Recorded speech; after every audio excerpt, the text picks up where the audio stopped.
son is giving my son a Okay. nickname. Welcome to the Tuesday, March 19th meeting of the Bristol Planning Commission. We're just getting started. All right. That's nice.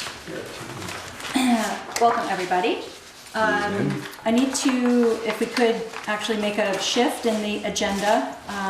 If you would be willing to consider holding on our organizational meeing, since we learned late yesterday that Chico has chosen not to be reappointed. So we have an opening, and he won't be here this evening. His term is now completed, but John Elder and I were reappointed last evening by the select board, so at least we have 5 here tonight. Oh, I see. Okay. So, All right. I was yeah, so now we confused. have an opening, and I'm hoping that the select board will fill that opening, and we can, if you're open to this, and if you're agreeable, we can reschedule our organizational meeting till May, when we may have a more full attendance. We had our last 2 organizational meetings in May, so I guess I was being ambitious and trying to have it in April, but anyway, if that's okay with everybody. That's fine. Okay. Yeah, I thought it was in May because I remember having to go to it. Okay, so does anybody need a copy of the agenda before I get going? Let's start with approval of our minutes, if we could. We have 2 sets. One is our last meeting where we did planning, which was March 15th. And we also have minutes from April 5th. But let's start with the March 15th minutes, if we could. Make a motion to accept them as presented. Second. Any discussion on the March 15th minutes? Hearing none, unless you want to. I wasn't here. Okay. Apparently we can still pass them with 4. No, No. you need 5, Yeah. but You need Katie 5. can vote if she believes that they accurately reflect the meeting that transpired. Well, since I didn't think I'd be voting on them, I certainly glanced. We can hold. We can hold on March 15th till the next meeting. I don't know, were there any issues? I Well, trust you we went all. through, Why don't you go through the questions? I find there's some controversy on these. I don't think anybody else has a question. Okay, then I believe that they are right on the money. Okay, all those in favor? Aye. Okay. The meeting minutes for March 15th pass without changes. The April 5th meeting, we considered a DRC recommendation for St. Ambrose, and we heard an informational presentation on a potential planned residential development. And the minutes reflect those 2 topics.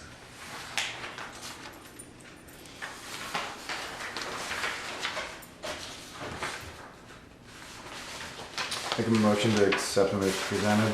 I second. Any I was discussion? not there, but the minutes are similar to what you told me about what happened, so I'm going to further probable truth. Capture the essence. That's right. Okay, well, any other discussion? I wouldn't go so far as Katie and say they're right on the money, because I don't have that level of confidence, but I believe them. Okay, all those in favor? Indicate by saying aye. Any opposed? The April 5th minutes pass. Okay, thank you, everybody. Okay, so let's move to administrative matters. There are, I think, 4 things I want to talk about, or offer, 2 of which appear as items on the agenda. We can take these in any order we want, but Start at the top. I wanted to start with timeline and remind folks of the timeline that we have at least been looking at for the past several meetings, and Eric did include it in your packet, but if you'd like to see a copy, I have one here. And remind folks where we are, and maybe take the temperature of the group on, I haven't talked to Adam about this, but depending on how we do tonight, going through Articles 3 and 4, and talking about, I think, big picture structure of what Adam is certainly proposing and what I think we're trying to accomplish with a revision of the zoning regs and bylaws. Trying to stay on a path that we may be able to finalize our recommendations and have a public hearing in time to convey a document to the select board.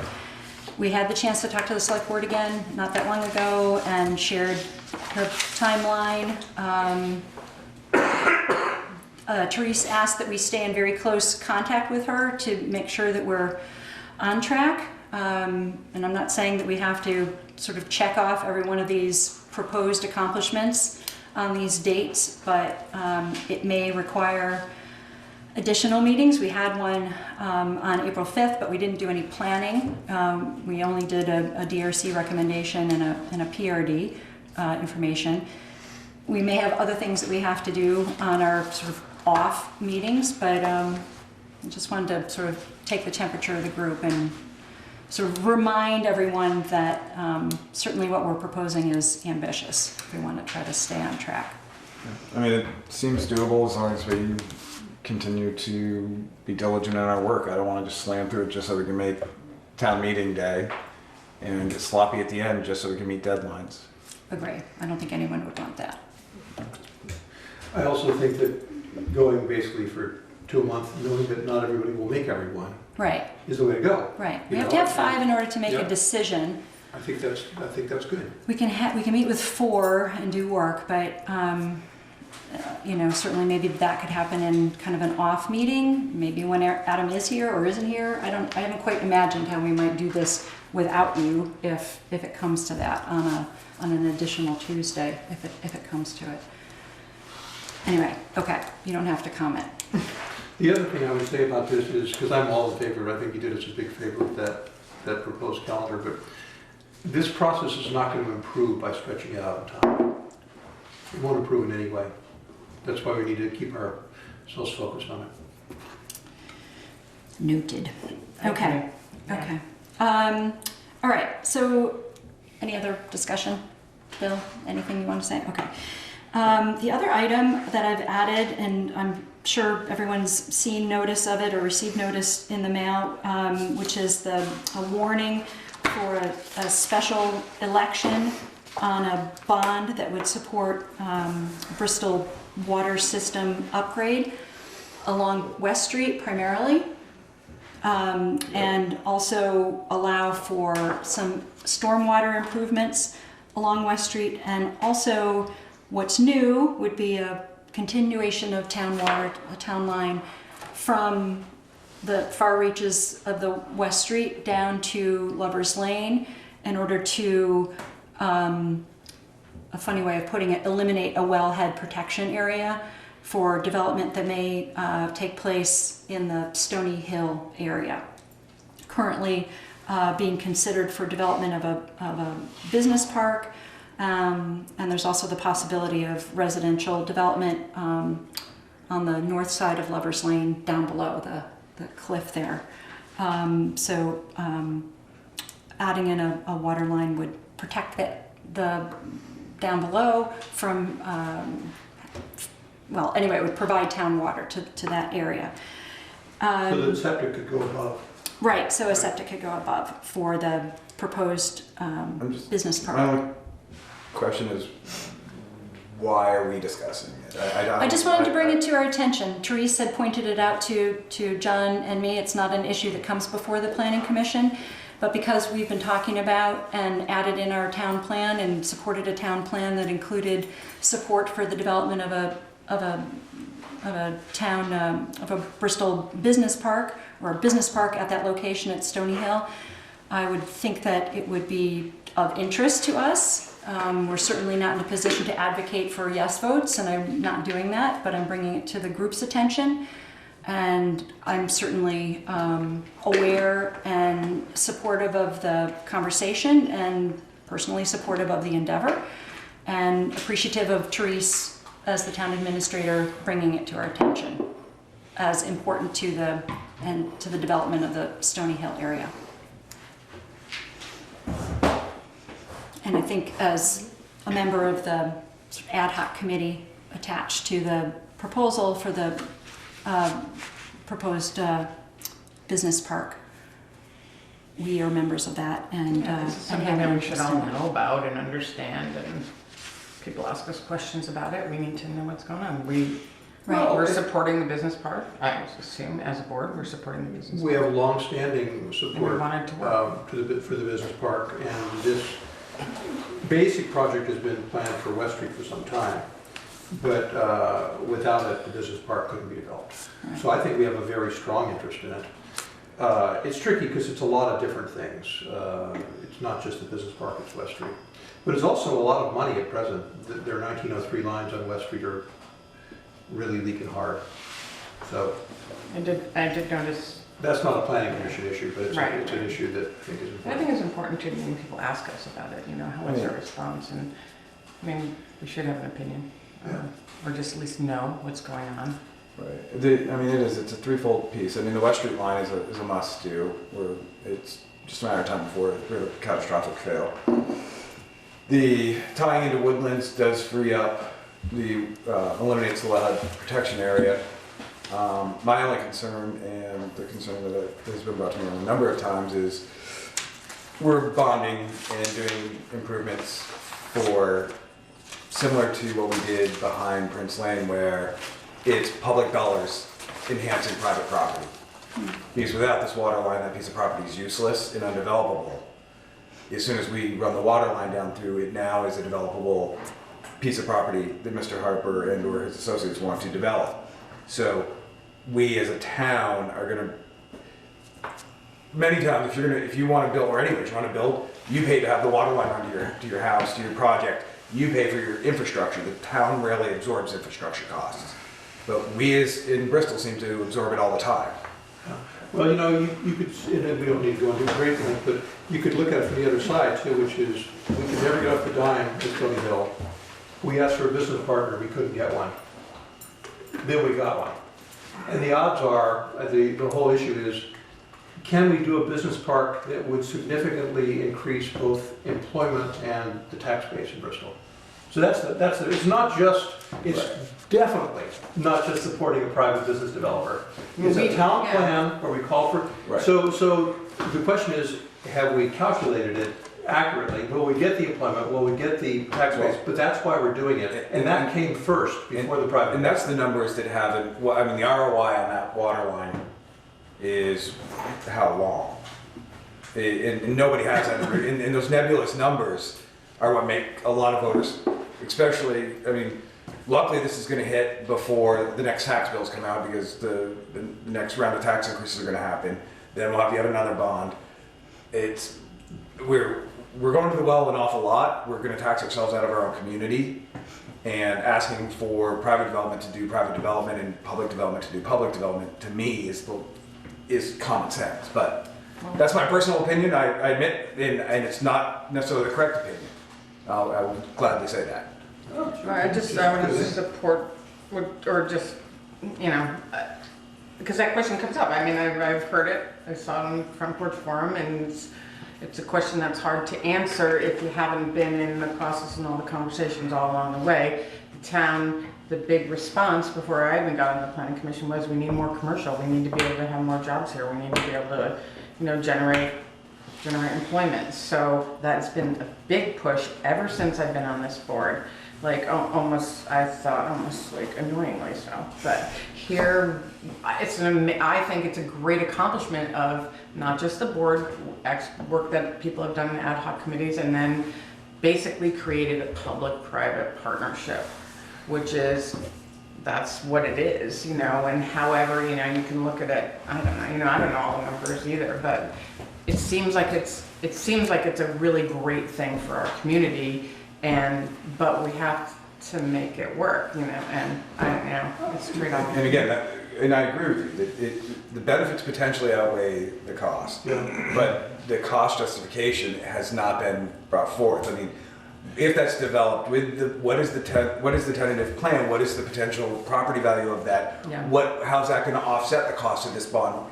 How many jobs are we looking at truly bringing? It's impossible to do Well, that. process and It's very information. complicated, I agree, and, you Yeah. know, and there are lots of unknowables. I Exactly. agree with that too. I mean, but you know, it's interesting, not only were we locked out of that land before Stony Hill Development worked with the owner, which was not happening very well with the town, but it's very complicated, as you know, because there's gonna be a swap of the fire station and the land it's on for the land behind it, if it's developable with water. I mean, it's very complicated. And I think everybody's been acting in their perceived best interests. But no, my sense is, and again, with all due respect for other perspectives, I really do have that, but I'm going to be writing some letters about it because I think it is complicated, and there's a history that has to be people have to be reminded about. Not as on behalf of the planning commission, just as a citizen of Bristol, and even I mean, quite aside from that, there's some people who don't want to vote for the West Street. This is on Front Porch Forum water because they don't live in town. They're not Right, in town. and that On the was- other hand, they're on town fire department. I mean, you know, there are a lot of stuff that happens in the town on one budget serves the whole town. Some is specific to the village. So, and this goes back to the history of the village versus the town, which a lot of people remember very well.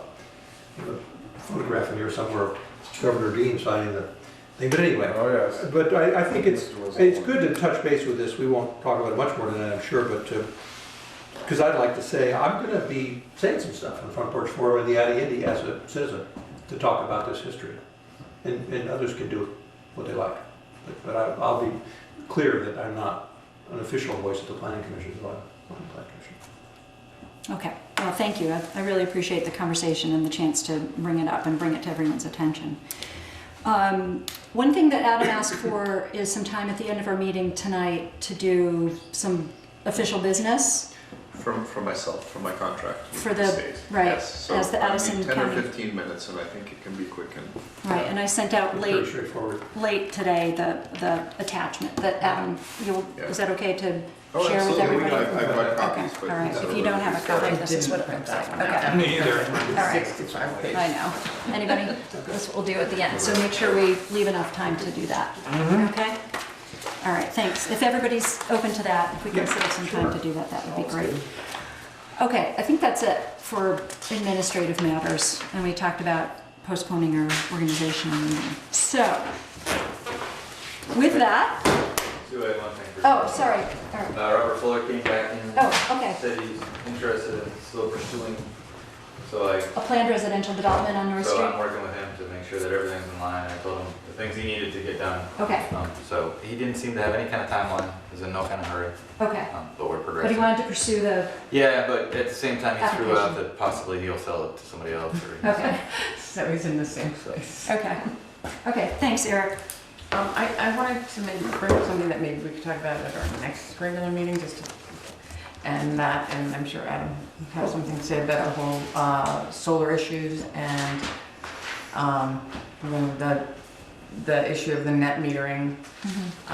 Solar panels that right now do not need a permit review, or they need a permit, they don't need any kind of board review. I'm getting this right.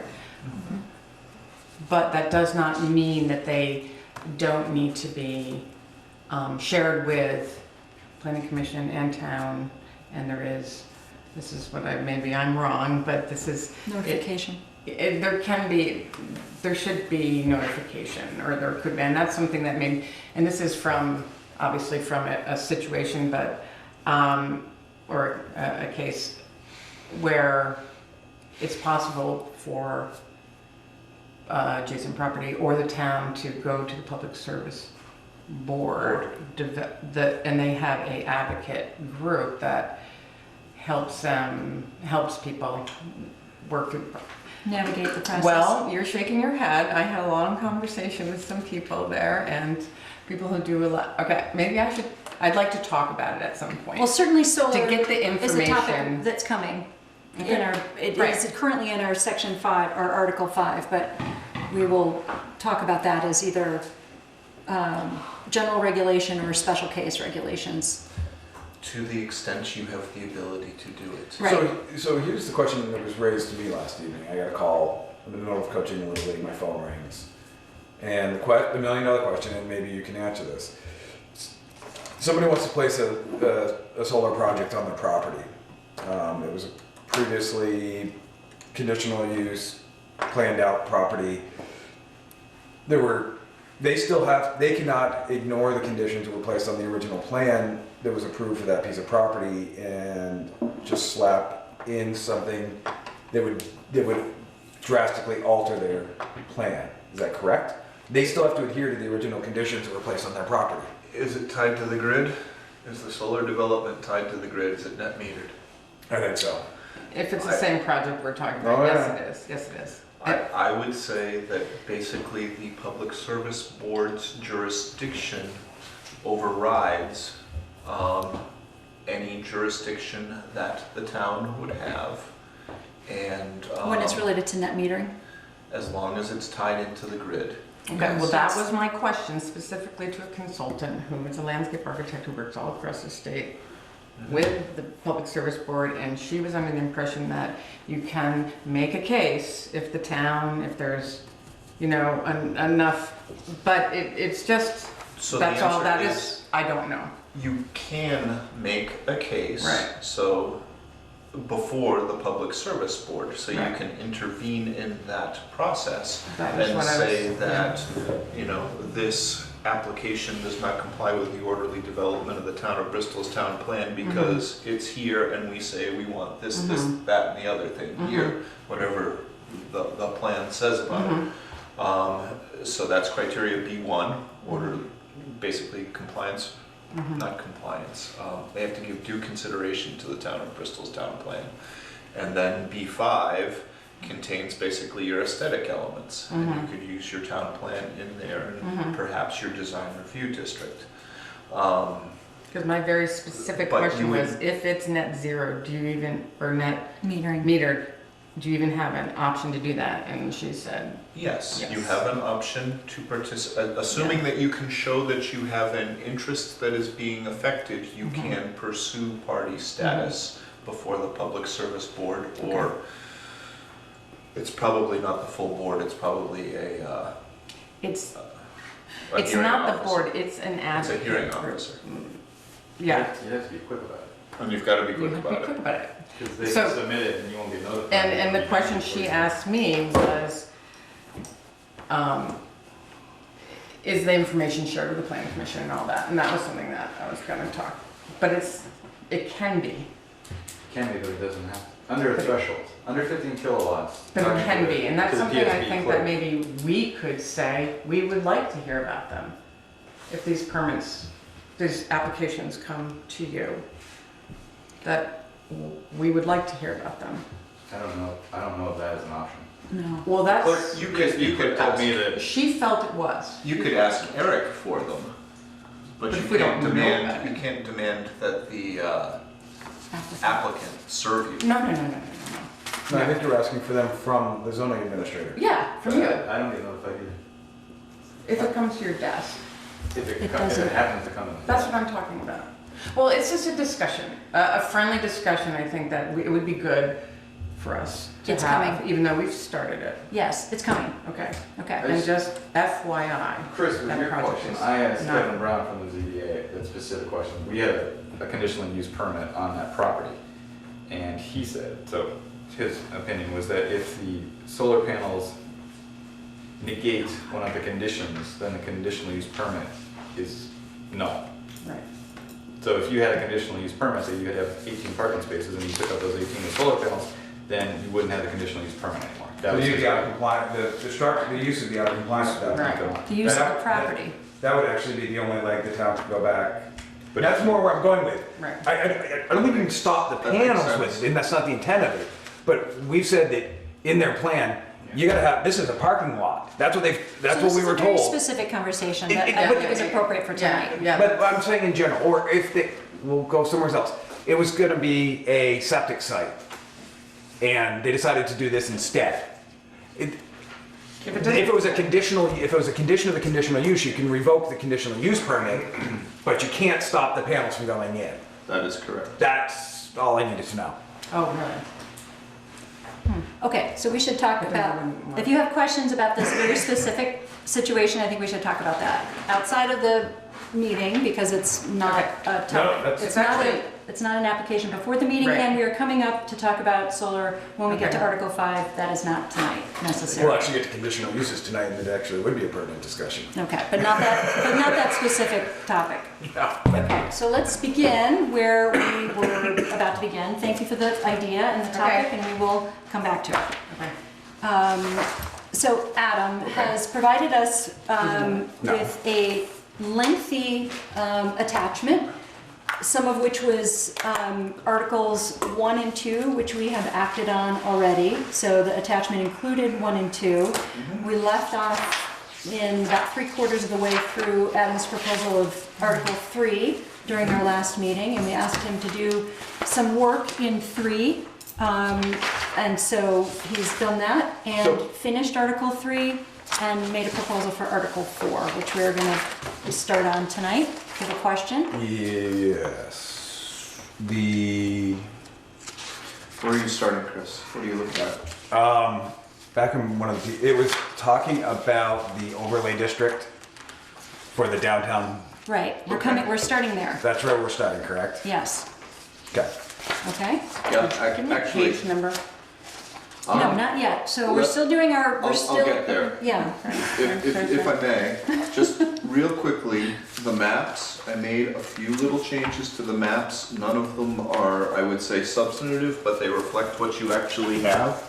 So, it was largely in your indexes, so I put your downtown design review district on this map. It that's wasn't there before. Your Daniel Four Corners is there, your flood hazard overlay. So basically you have now all your regular districts and then all of your overlay districts and your village planning areas. So basically you have your planning areas, helpful. your districts and your overlay districts all on the same map, and they're all the labels basically match all of your new areas. Okay? So that's largely what I did with the map. I will tell you I made an executive decision and made one small change way up here in these two little corners for whatever reason. No, I brought the HDR out to the edge of the village district. There were two little triangles there where you still had conservation within the district. They were small, and they were so small on the map that they were hard to see. So I just made it uniform.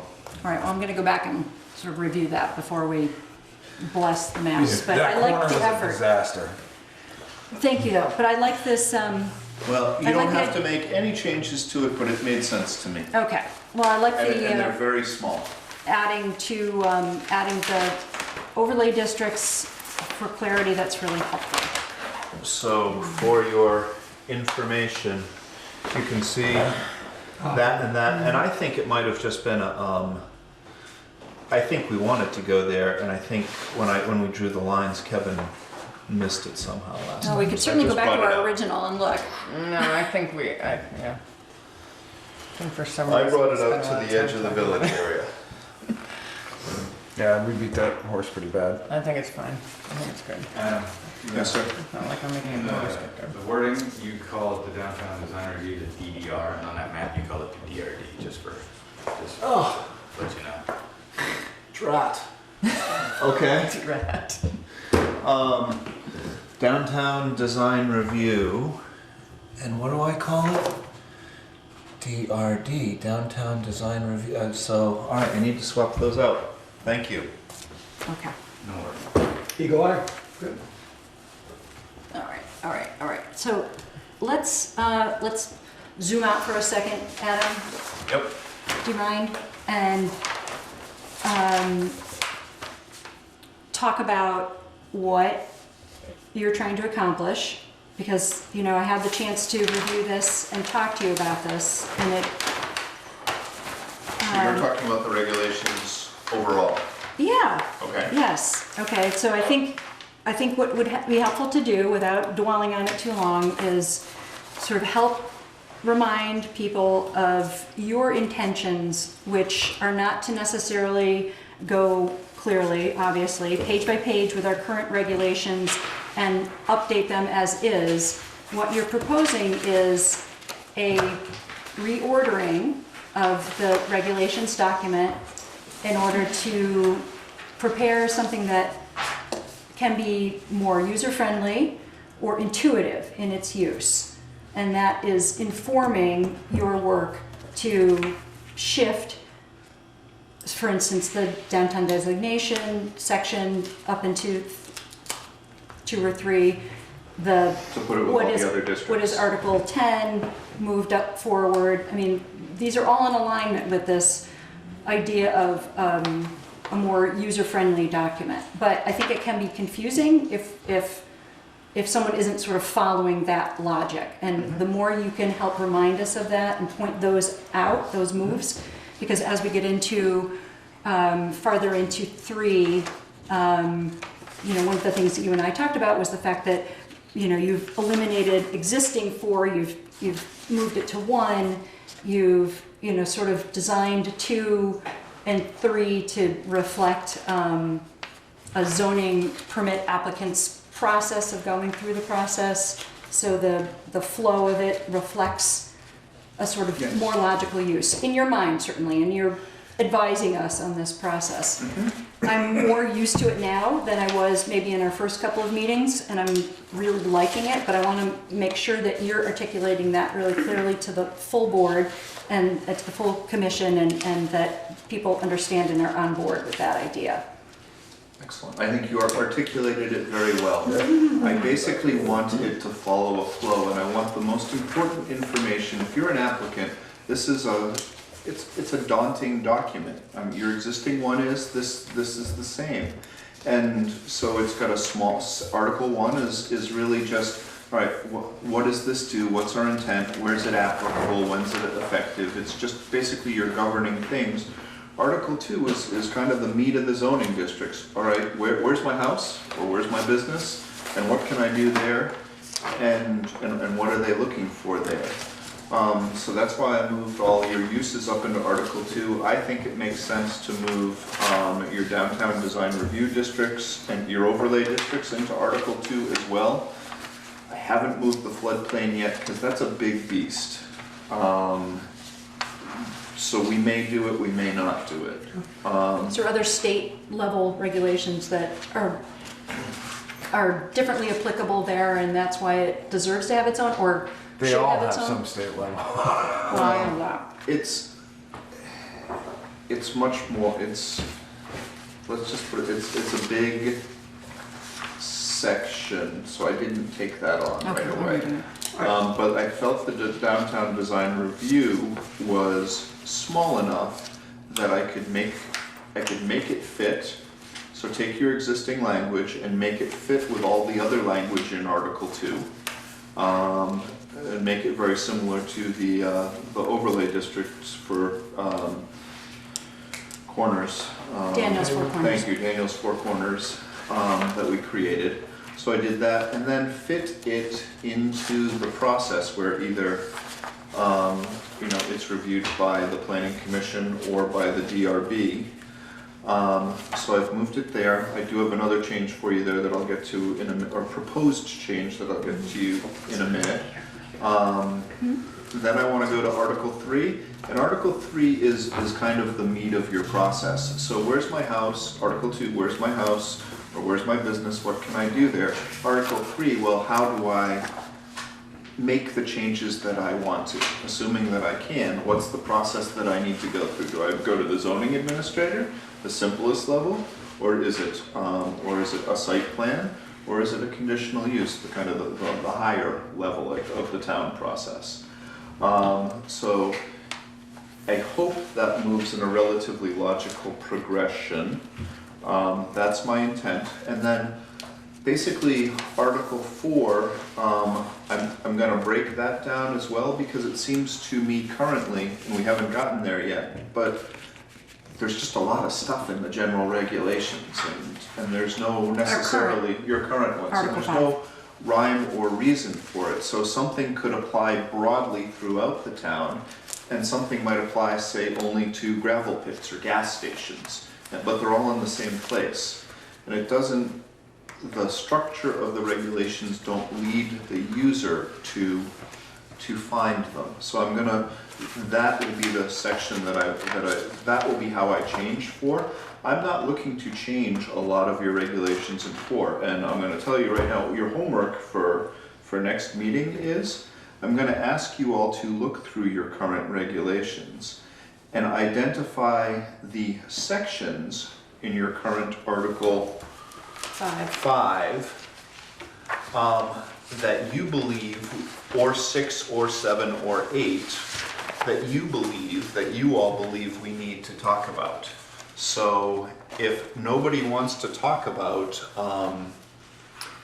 grading or accessory dwelling units or required area or yards, then I'm not going to make any changes to those. We're just going to blow through them. So I'm going to use your homework from this meeting. I'm going to ask you to get it done in a week or 2 weeks. So before next meeting, I have the opinion, well, somebody wants to talk about mobile home park standards, and someone wants to talk about Solar. planned unit developments, and someone wants to talk about solar.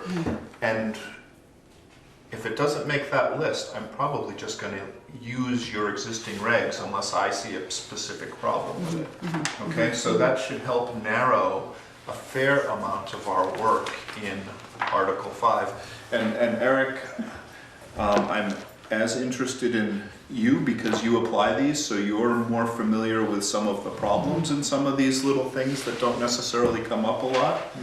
And then we already have Kevin Brown's list from the Zoning Board of Adjustment of things that he wanted changed. So Right. Many in 5. I will Well, incorporate much of what you had to say that. related to 5. as well.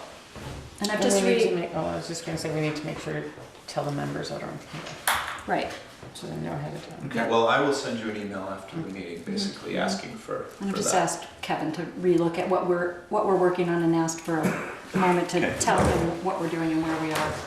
Kevin Brown. Well, I think the logic of this approach is good. I think it will be more transparent. I also like the idea that we will identify the regs we have questions about. We won't just make conversation we don't need to have about every point. One question I have, when you said next time, do you mean May 17th or the intervening period? May 17th. Good. So I'm gonna ask you to bring it, or send it to me Send it before before, May yeah. 17th, so Yeah. I can basically compile it and have an understanding of where we're I think that's a going. great way And to make a go. proposal to us the week before we Yeah. meet. Yeah, Okay. Yeah, I All think that's right, really that will good. feel like a yes. good amount of work. So I'd like to just move forward with this logic. That's where I am. Okay. Move forward with it. All right, how are other people feeling about it? Sounds logical. Sounds Does it good. look, is it flowing? It's a different, it's a total reordering of, I know, I went through the same thing. And as we get further and further into it, it's making more sense. It's hard to see the big picture when you only have Right, the 1, beginning of 6, it. and 9. Right, And that's where I was having issues, and I still haven't quite. I'm not at 100% comfort level with it yet, because we're making a lot of change. Because not only are we moving things, but we're changing verbiage and we're changing right. ideals. There's a lot of changes that took place in here that we just went, okay, we'll continue on. I went, as you know, I get bristly on those, but it's okay. We'll just plow through it.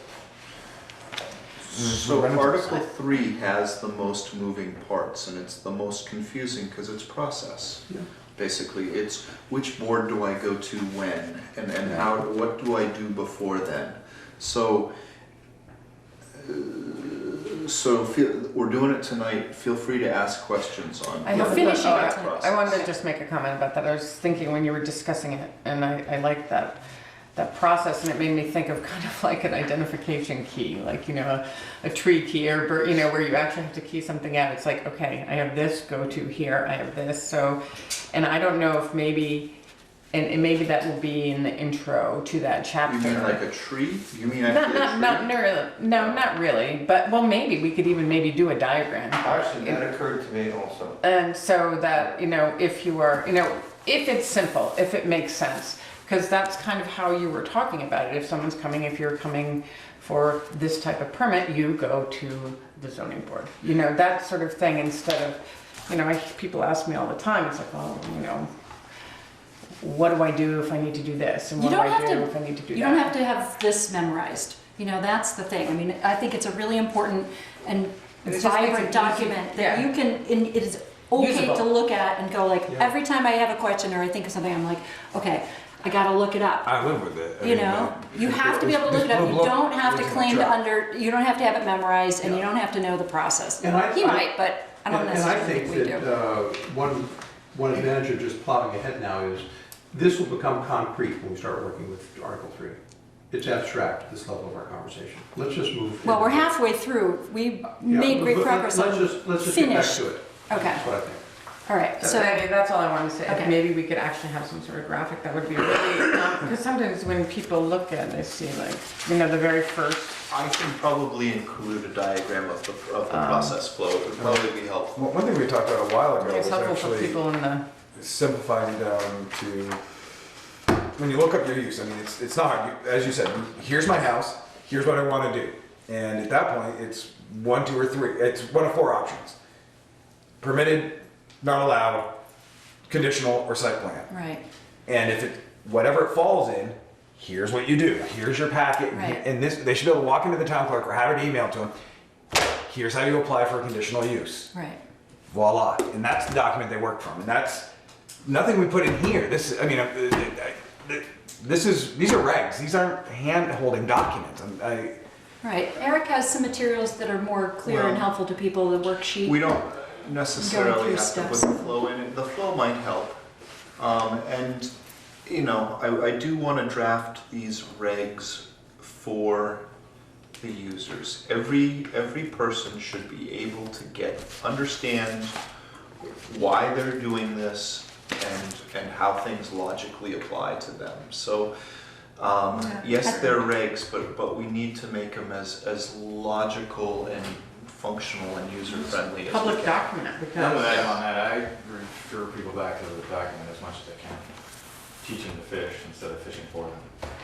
Well, it's also the perfect combination of requirements, regulations, legal requirements, and But I see a lot sort of of people not clearly sure what they written need. language, right? Sure So they you don't want. want it to you don't want it to be so legalese that it's really hard to understand. Well, exactly. We see lots of that going on, I think, at the state level, but I think our efforts to make the document flow and be more logical and user friendly User-friendly, yeah. is a really good intention, and I think we're testing that out, certainly. I mean, in my mind, I said we just go through it. Let's finish our work, evaluate it at that point. If we feel that it's too cumbersome, we then, for the lack of better terms, dumb it down somewhere. I agree. I just didn't want, like, tonight, here's this attachment that Adam sent, and I didn't Right, want right, it to right. be confounding to people where they go like, what is all this No, yellow no, and red and no, crossed I think out? that was worth doing too, but I really Okay. think we need to. All right, get right, into it. right, I right, think right, that's how right, you this got talk. it. Okay, boom, you got it. Okay, so that's our big overview of where we're going overall and really where I'm going tonight, the things that I'm gonna try and get through tonight. Okay, so I wanna start with Article 2 and I wanna start with your downtown design review district. So that Page is on Article 3 page starts on page 20. 23. All right. Sorry, Adam, what did you say? No, that's okay. I'm pointing out that Article 3 starts on page 23. That it includes, what you're looking at includes a lot of work that we did in the last meeting, but we left off at, I think, 3... I know, but I put in the You need to downtown go design back to review page district. 20. Okay. Because you put the overlay. Right. Yes. Okay, In Article let's do 2, that. page 20. Okay, so you're pointing out that you took what is currently Article 11, and you've Correct. now placed it into Article 2. Portion of it. Yes, a portion of it. Yes. Chris? No, where you've placed this all makes sense. I just want to be crystal clear that I think where it goes is good. So, what I did is I made your existing Article 11, I took all the language, pretty much all the language from it, and I divided it between Article 2 and Article 3. So Article 2 is written to mimic basically the other districts. So you have objectives and guidelines, okay? You have allowed uses, you have dimensional standards, which basically stay the same. I took the application material and moved it elsewhere, okay? And then you have your design standards. And you can see I basically kept those all the same as well. It was one big long list. I divided them into building design, lighting, signage, usage, maintenance, and landscaping. And landscaping and parking. On the next page, on page And 23 parking. is parking. Yes. So I divided it into 4 sections just so it was easier for Well, and me. it mimics our format for our other, what were Article 10 Thank you. zones. Yes, it does.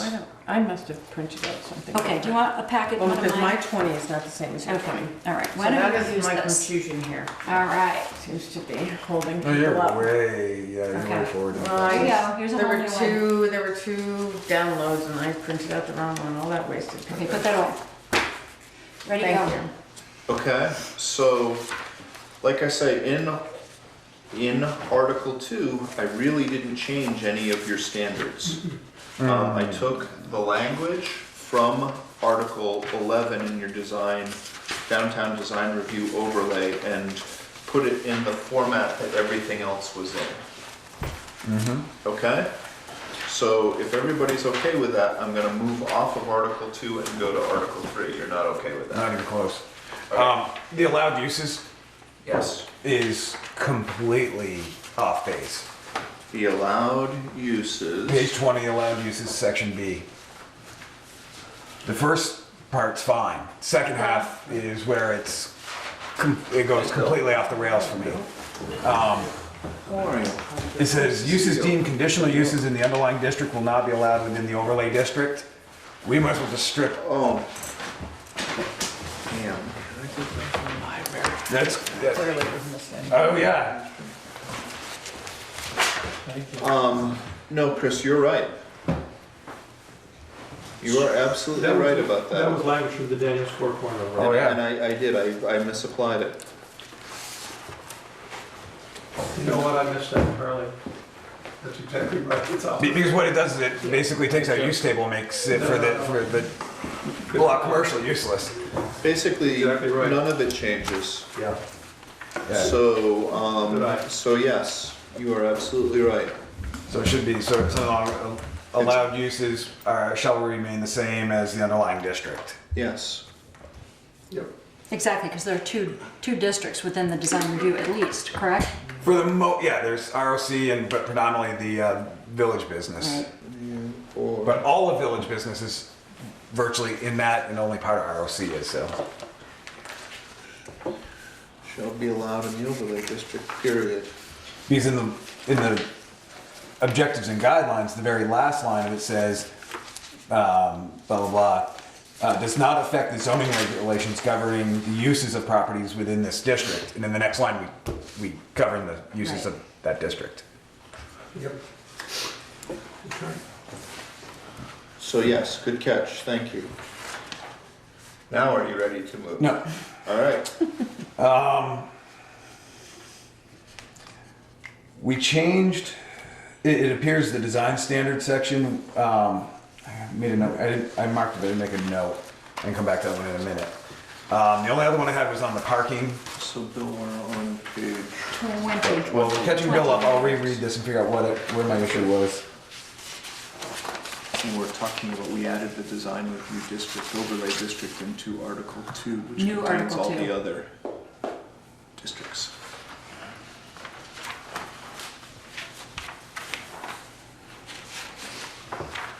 Because, where's mine? Because currently, the last part of that talks about the DRC making a recommendation to the ZA, who then would pass it off to the, possibly make a decision on his or her own, or pass it on to the proper municipal panel. This is what I've proposed. This is a new proposal Yes, that Adam is making. yes. So why don't you talk about that a bit? So, That's going to come up in the next It's gonna piece, come up in correct? Article- What I'm saying is, if we change, if we modify that at all, we need to come back and make sure that we modify the bottom of page 20 because it refers back to that same process. So, that being said, I'm all good there. okay. The So, last piece of section is the parking aspect.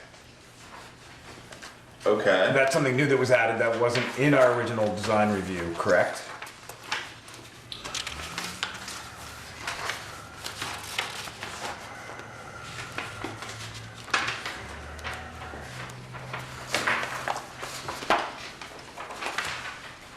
We have parking, which one, which spot? Page 23, the parking and vehicle pedestrian circulation. Number 17. So we have it as 17 currently in Article. Which page are we on? Well, No, in your current, yeah. 66. Thank you. It's number 17. New construction or renovation So should not take that up was why I existing parking organized it into spaces. smaller groups, Chris, because honestly, 20 of them is just, and with some of different groups related to different things, it was too hard to get my head So around. you broke those Into 4. design standards into 4 categories. Yes. And just outline those once more. Building and design, lighting, signage, utilities and maintenance, landscaping, and parking and pedestrian circulation.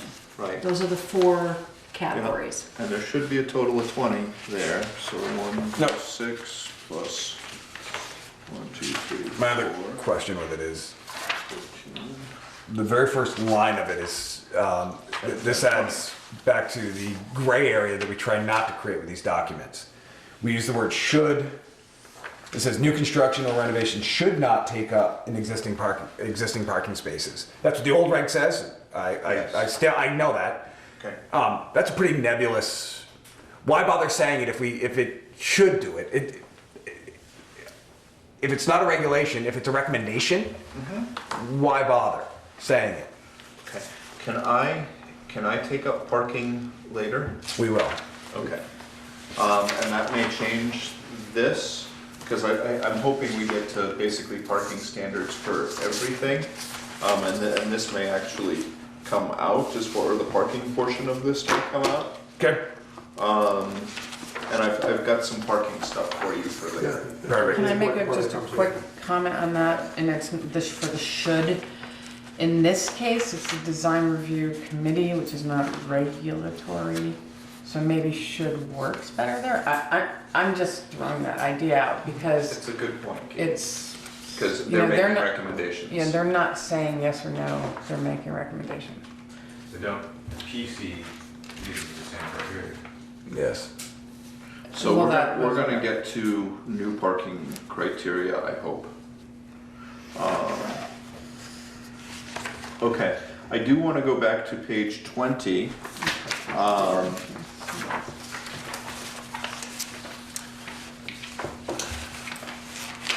D, design standards.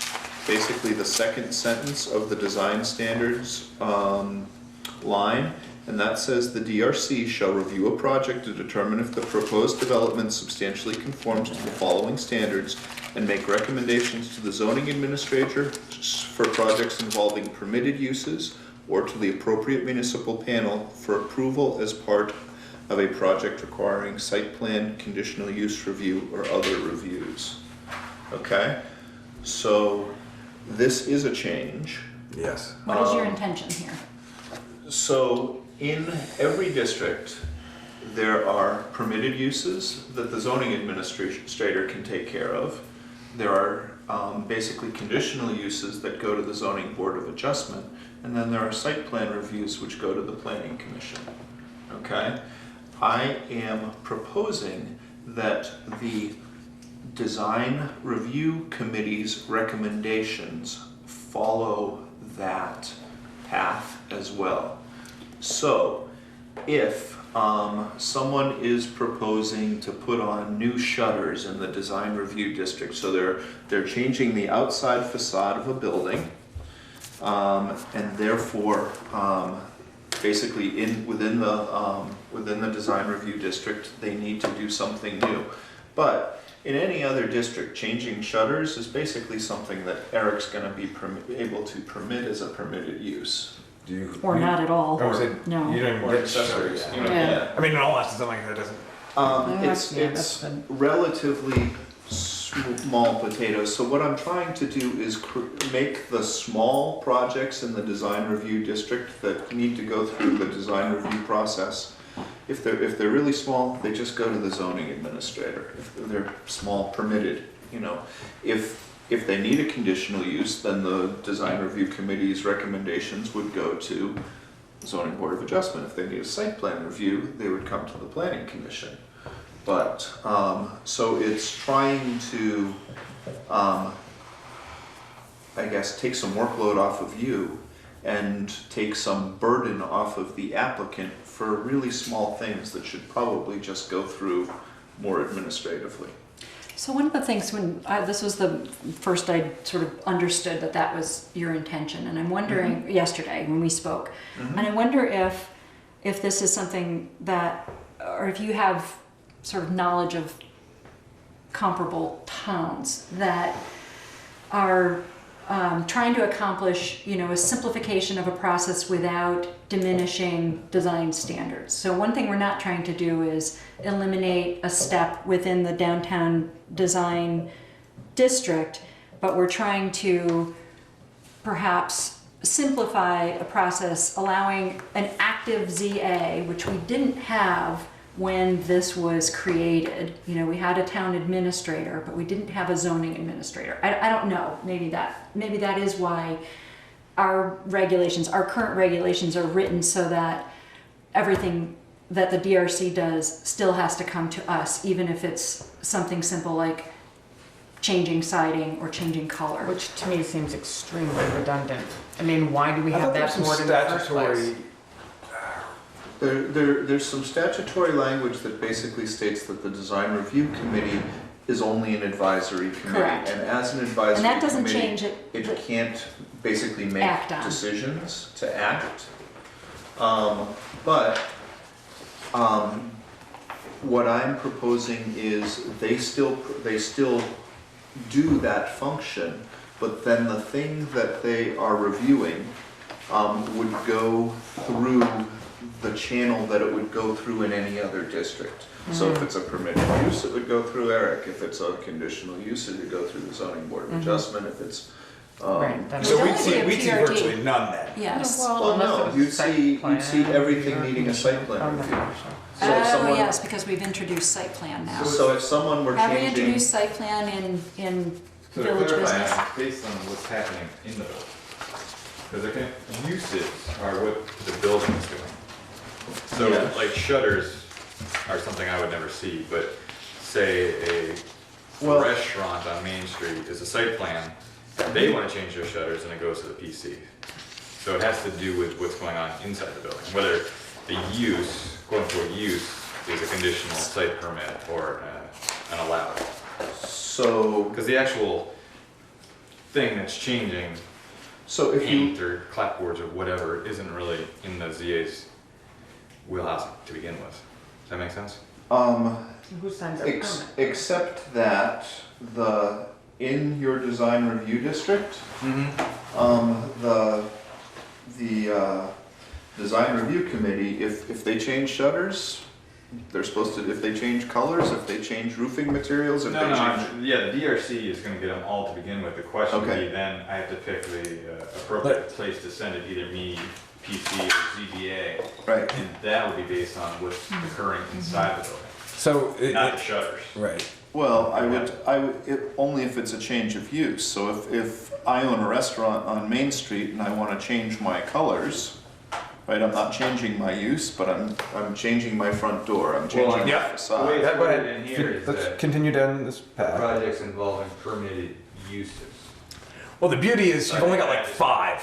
There aren't many permitted uses in the village business area. Let's be real. You look down through here, you've got the single and 2 family dwellings, dwelling accessory, home occupation, group home, family childcare home, and a B&B. That's My question is whether that's the use of the word uses, or if we mean something else, like. So here's what I'm trying to do. I'm trying to simplify the process to give it the level of review that I think is probably more appropriate and That simpler. makes total sense. So then the 5 things that he just listed, if somebody wanted to change the shutter on one of those 5 things, it goes to me. Yep. But Correct. if it goes to one of the conditional use things, it goes to the ZBA. So I would, But we've added a good number of site plan, That's my point. so it's not the so those would still come here. That's my point. Is Exactly. we're almost creating something that real. And if you look at the district, all we're talking about is homes. Single and two family homes is really in the couple exemptions you've got for like the daycare and in-home ox. In that, in the downtown review. yeah, In there isn't a village lot of business. there aren't a lot of homes So permitted. in this Straight up in this permitted. review area. Single family, two family, But there's also a accessory, lot of little, home occupation. there's also a lot of little things, right? Anytime, if the downtown review committee or the design review committees, if someone changes the exterior of their building within that district, they get to look at it. So use Right. the, So what I'm trying to do is say, regardless of whether they change use, you don't want it coming to you all the time. I can't, and the No, I agree. applicant doesn't want to go so through a like the design review Bobcat, committee. right? So he switched out the old windows for the new windows. Right. So that's what needs to be clarified. Okay, In this so what's language it- here, right. it says, It would still come to it us. says projects involving permitted uses. So the word permitted uses, when you look in the blue book, there's 5 permitted uses. So to me, Right. that says that a restaurant is a conditional use, so if he wants to change his windows, That's not it's what gotta Adam's go to intention PC. I is. know that's not what he wants, and Right. he wants to make it Yeah. much simpler, but we have to change the verbiage. Right. That's where I'm going with this. So you have to say minor changes or inconsequential minor changes. changes. So, Exterior, but that's basically what everything is. Yeah, and That's what we see all the time. So it's a slippery slope, and if you want to do it that way, it'll knock a few things off, not much. But well, I just we've had a lot of things that have come through, like the paint on the back of, The you know, siding. but they're all siding. conditional uses, so they would have either gone to you anyway. That doesn't make sense. It doesn't make sense. I Because totally it's agree. been It's reviewed visual. exactly It's the same design way, and why standards. have that board? you It's know? not about the use, it's about the design Correct. standards. So Right. it, specifically in the downtown designation But that's not review how it reads. area, Right, well, we need to. we make have it to be read that way. specific about, I totally agree that That that doesn't it's- make sense for you to say. "Oh, right, well, this it's way." not about the Now, use. something like the playground, sorry for bringing it up, would become a different situation. Right. So I don't know where that So would go. this is where But my that would be job, that'd be a gray gray area gets too gray and confusing, and Right. that's gray. Well, actually, it's not gray. It's very specific, but it doesn't. I would say it's it doesn't specific, get but to, it doesn't- doesn't get to what Adam wants. Okay, does everybody support the concept Yes. of basically you guys, an applicant not having to go through 2 design reviews, one at the design review committee and one at this, if they're changing the shutters on an existing use, or if they're changing their doors or windows, or if they're, it's a single family home and they're changing, or they're making a single family home, right? Permitted uses, and I'm gonna call it minor facade changes. I'll work with the language with Eric if you all agree with the concept. So I'm trying to simplify the process for the applicant, and I'm trying to reduce your workload a little bit for really minor things that probably shouldn't have to go through 2 levels of review. I think it's good. Yeah, I do. I agree with the intention. oh, I absolutely. Okay. Okay, so Yes. let me How are you work. feeling about this? Catching up. I don't think they should have to go before any. All right, okay, got it. right. Okay, all right. I should have known Unfortunately, that. to have I gotten walked the grant right that in. they got a while ago, it has to. I walked right into that. It certainly doesn't have to go through 2. Yeah, okay, That's how the One's process. better Okay. than 2. okay. So I'm gonna write a Or note to none. myself that I need to work with Eric to clarify our intent. Okay, all right, clarify intent and use language that does what your intent is. So it's not about the use, it's mostly about, it's about design standards. It's about what the change is really what it comes down to. It's called design review. It's about Yes. design. It's about design, Other than the it's not about the We had use. the playground we had, believe it or not, like the fence behind, around John's, Oh, they can't Oil just tank change or- it. boy, that was around his back, around his back patio. Yeah, Better. The DRC rejected it, it came to us. Ken came up with some bizarre roundabout and let him keep his fence because it had a half roof on it. Right, but in that situation, fences are exempt under the whole rest of the town. So Because of the height in this area, it's Right, not. That's what I'm saying. The Yeah. whole rest of the town is exempt. So now all of a sudden it becomes this huge issue in the DRC. So how do you? The zoning administrator has no oversight for 99% of the town, but this 1 square That's Well, the how other are part, you is feeling about transitioning this? to that How power. are you feeling about this I intention? think you guys need to double look at whether Bobcat has black windows or black windows. Okay, all right, Adam, I totally agree. you have a clear Slippery charge? slope. Can we I keep do. going? I Okay, mean, all the right. only other little piece, and I think Eric just actually hit it a little bit, is all of a sudden in this one small area, we're giving the zoning administrator sort of carte blanche to accept or approve the DRC's recommendations. If he accepts them, it should just go through the process. If they're rejected, can the applicant come to us for an appeal, for lack of a better term? So They would, that's exactly what would happen. They So- would appeal the decision of the zoning administrator just like any other Probably go to the decision. ZBA though, wouldn't it? It would go to appeals go to the ZBA, Always? yes. Appeals of decisions of the zoning administrator go to the ZBA. They might want to paint door it. If that is an appealable issue in Bristol, then so be The only it. other question I have, Adam, is whether or not reading the statutes, it has to be an appropriate municipal panel. also. Right, It's meant for that's Chico. what I know thought. Chico is in the back of my head saying. I mean, whatever. So That's hold where I on, was so the asking. DRC is not, It's not appropriate. it's an advisory and group. nor is the ZA technically a Yeah, municipal not a panel. panel. I don't think it needs to go to I think good he enough. has an administrative and you have delegated him by or these regulations, the regulations that you create delegate the ZA, basically the Article authority 2. to issue permits. And then in Article 3, we went beyond that, we also said that in addition to permitted uses, administrative review by the ZA of specified structures. And this is almost doing the same thing as that is. Remember? Do you remember last meeting, we put in it was something that the ZBA asked for because they didn't want Yes. to be futzing around with, the fact that the roof line hangs 6 inches over further than they said it was gonna. Because the contractor changed it because I don't know, whatever. So Kevin suggested that the Yes. zoning administrator have more power to, within certain parameters, to So I'll run it by purview, maybe not the parameters. Agency of Commerce, but it just makes so much sense to me. It gets, Oh, I'm not saying it doesn't make sense, but legislators wrote the law that formed this group, and and I looked at it. I did look at it. I looked at statutes too. I don't think it just says they're an advisory committee. It does not say it has to go to an appropriate municipal panel. I don't think so. I'll look again. But it's a, You mean DRC, yes. anything DRC. Anything DRC. Anything DRC needs to have basically approval by someone with authority for the town. They're only an advisory committee. They don't have the ability to do it. They can make recommendations, but they don't have the authority to issue a permit. Okay, so you're gonna look into the appropriate municipal panel, and if that is the case, we have to Then I'll change then I'll that sentence. it That back. sentence goes But away. Okay, okay, all right? All right, good. Can we keep going? We can. All right, so that's Adam, DRC clarification.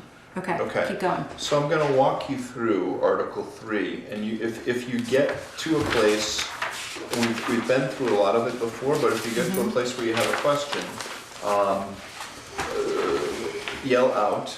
And the other purpose for God. me to walk you through it Yeah, is again. because it should flow logically, Uh-huh. okay? You know, we got through a lot of this at the last meeting. I'm gonna walk you through quickly, Okay, unless you don't let me. keep going.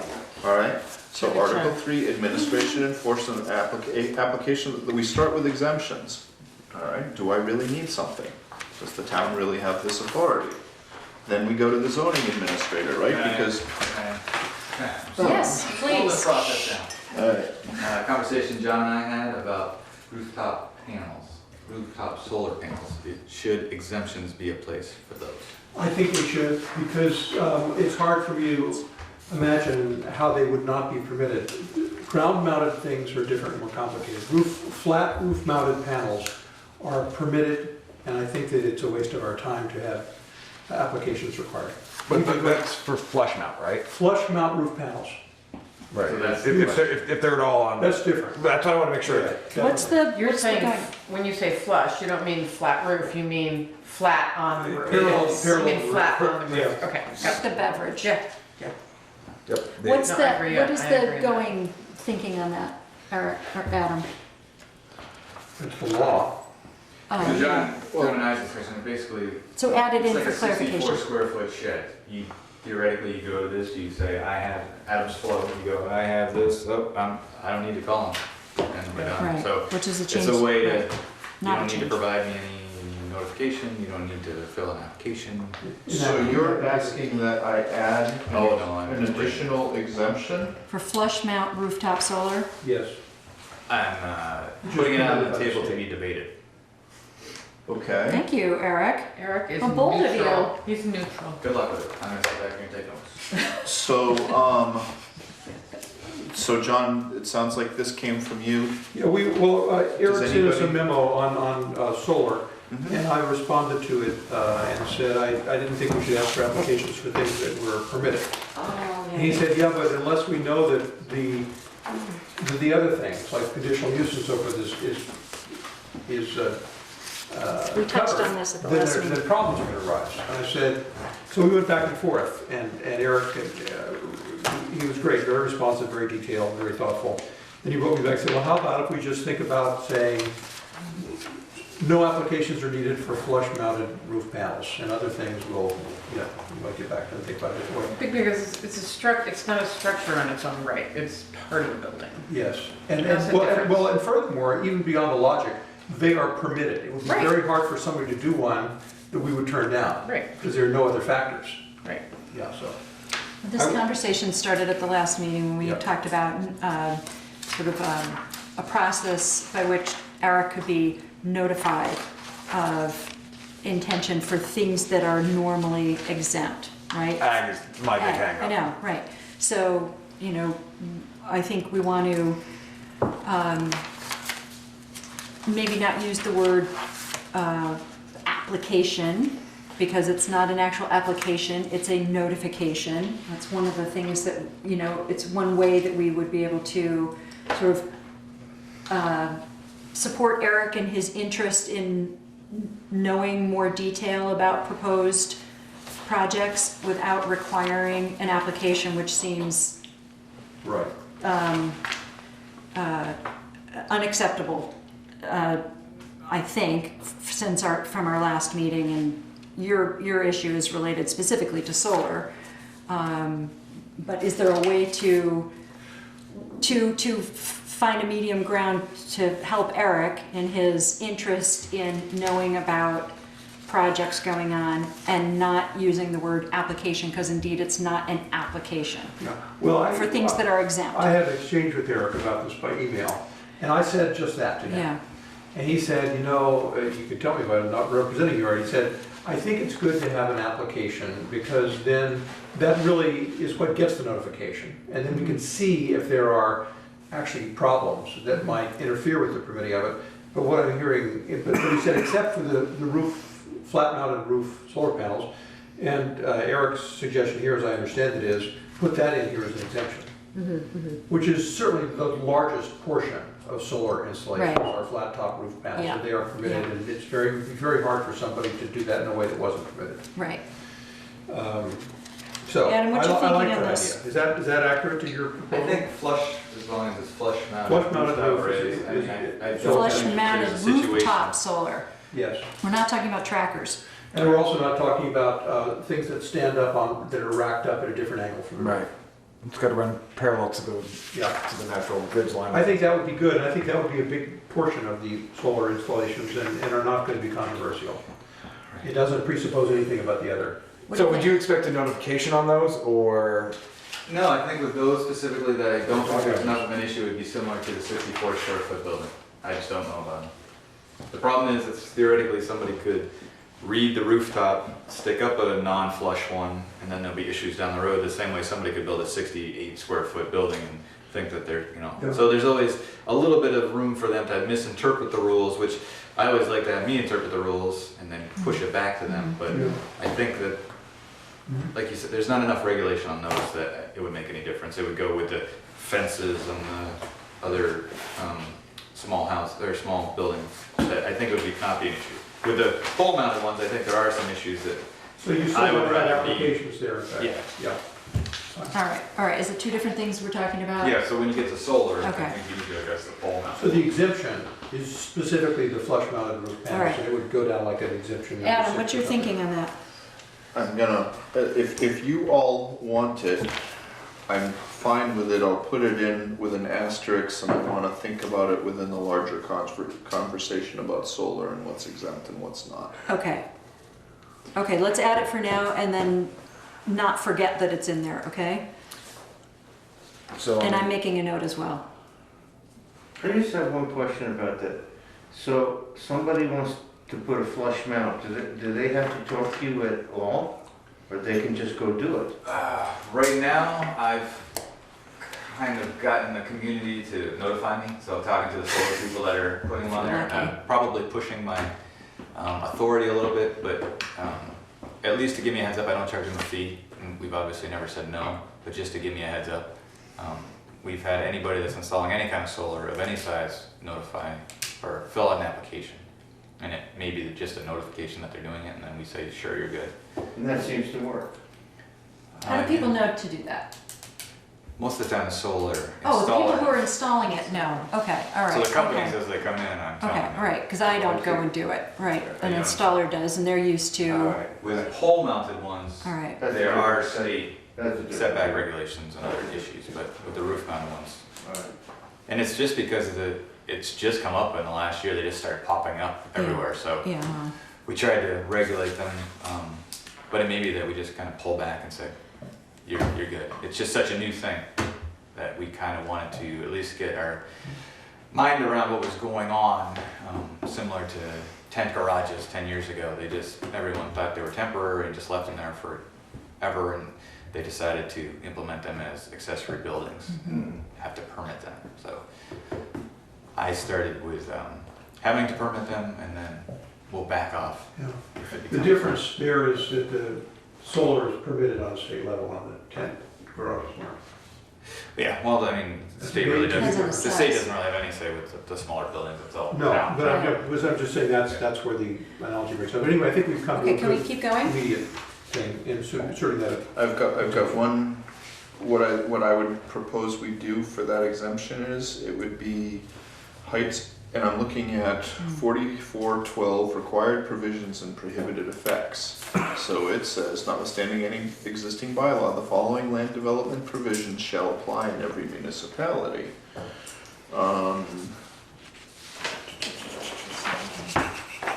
Let's see. He's reading from a piece that he gave out to us in the last meeting that I can dig in my bag for, but I don't have it handy. Heights of renewable energy resource structures, the heights of wind turbines with blades less than 20 feet diameter, or rooftop solar collectors less than 10 feet high on sloped roofs, any of which are mounted on complying structures, shall not be regulated unless the bylaw provides specific standards for regulations. What you're telling me is you don't want to regulate them, so they shall not be regulated. But the question is, the way you read that, we could regulate. yeah, Yes, you could. That's the rub, depends on who you talk to and how they interpret that. It's not, I've read the state laws on this, that's not legal to regulate those. Absolutely not That's what legal. I understand also. I'm neutral on it, whatever you tell me. Right, Yeah. it says the rule. Said in one of these. Yeah. Do we want to go We deeply don't into want the to. solar tonight? I No. don't think we do. I think we just want to do the exemption and move on. Exactly. Yeah. All right. But we have to Good. come back to it, and we're coming back to Yeah. it, because we are coming back Yeah. to solar. But if we can determine that flush mount rooftop solar can be exempt, I think we're supportive of that? I am supportive of that. That's good. Can I take a straw? Chris, what are you thinking about it? yeah. Okay, let's keep moving, please, Okay. okay? Because we're redoing parts that we've done So in the last meeting. I just can't get my head around exemptions in general here. Okay, let's. So it talk about says that. no zoning permit is required for the following. Right, So if I want to put rooftop, we'll take this as an example. I want to put rooftop panels. I don't have to do a thing. I just go do Another it. one. Right. Yes. I We're think doing you're s- within your right to do that. Okay.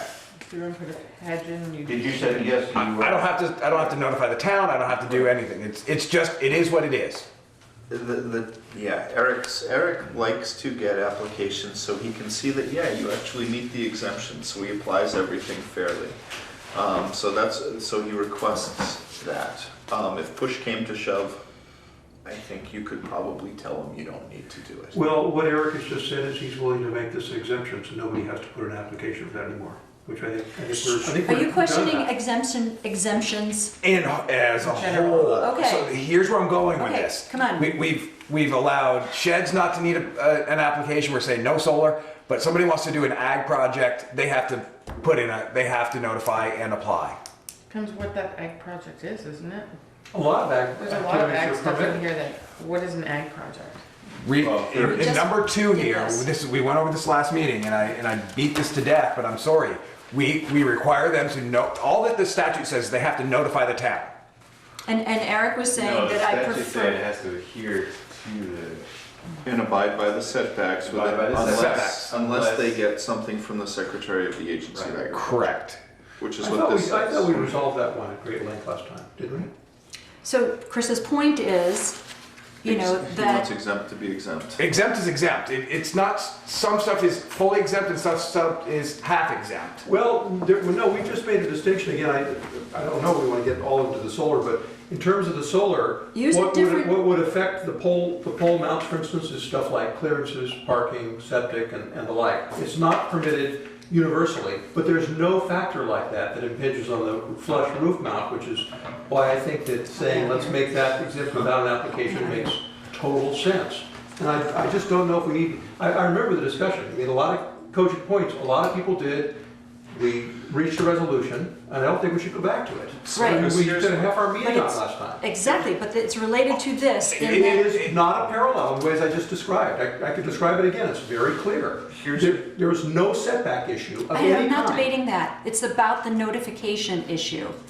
So It's about the here's what I would notification issue. suggest, is certain ag projects can be significantly larger. There is a setback requirement, and somebody needs to check that setback requirement. The notification gives Eric the ability to Understand. To understand what's going on and the setback requirement. Confirm the setback requirement. Confirm the setback requirement. It's not impinging on the exemption, but it is asking to basically double check it. These other things are pretty darn small. Everything else is pretty darn small. And I would say insignificant, which is why we threw it into exemptions in the first place. So we don't have a current section that lists exemptions. They're Yes, you do. scattered throughout, aren't they? no, it's- Okay, so the setbacks it says they have to abide by are the setbacks set by the Secretary of Ag. No, they're the town setbacks. For the zone. Section 2, a person shall notify a municipality the intent to build a farm structure and shall abide by setbacks approved by the Secretary of Agriculture, Food and Markets. No municipal permit for a farm structure shall be required. That's 4413. I mean 44. My Yeah, understanding is 413. it's always been, the setbacks have been basically the town setbacks, and the Secretary of Ag either lives with them or he waives them because the applicant has shown some special need. So the applicant would just have to prove that it's a farm structure. And I used the case, I think when I was talking with John, is that sugar house. Just because it's a sugar house doesn't mean it's an ag. It has to have a certain amount of trees on the same property. So there's an onus on them to prove that it actually is ag. So that's why, Which would sort of beget the it's the reason for the application. notification. Okay, I'm gonna use the word application. all right. It So needs to fit the criteria. Right, there are criteria to be ag, so you in theory need to prove it to someone. You can't just make what the we're assumption saying with yourself. exemptions is that no zoning permit is required for the following. We have that written. Are we implying that we would like to have a notification for some but not all? Or are these truly, small enough to be exempt, or So the theory, not tending to, sort of have a kind of a setback issue, which is why Eric was more interested in notification. so the theory behind the exemptions is either they're exempt by statute, Mm-hmm. okay, and those can be big things, like farm structures or big solar arrays or big transmission lines or basically energy generation things, and they're exempt pursuant to state law, or they're small things that the town says, it's just not worth our zoning administrator's time to deal with these, like sheds less than 64 feet, or maybe flush-mounted root solar tops, or temporary roadside stands, or interior changes. It's an aggregation of your best judgment and state law. Does that make sense? Yeah. Yeah, it makes sense. I mean, Eric, in doing this, with, you know, with these exemptions, you say the solar people come to you and say, hey, we're doing this, and you have a look at it, and, They do now because I've asked them to, okay. but that's only because I taught them to do it. Well, how about the agricultural end of the world? Do they nothing? I'm getting them, I'm teaching them to come at least fill out the comment. That way you can see it as agricultural. I mean, the problem is, you know, that we would like you to be the watchdog. So somebody comes in with a flush-mounted solar, but in fact it's not flush-mounted. It's got a 15-degree tilt to it, which is really close. You know? It's less about watchdog, it's more about guidance. So when you have a process, Okay, guidance. I'll when you go have a with process by guidance. which people are checking in with the zoning administrator in whatever form, I don't know what is best, but So how do we word that without being in conflict with state laws, for example, in solar? I mean, we basically want to know what's going on. So just check in with us.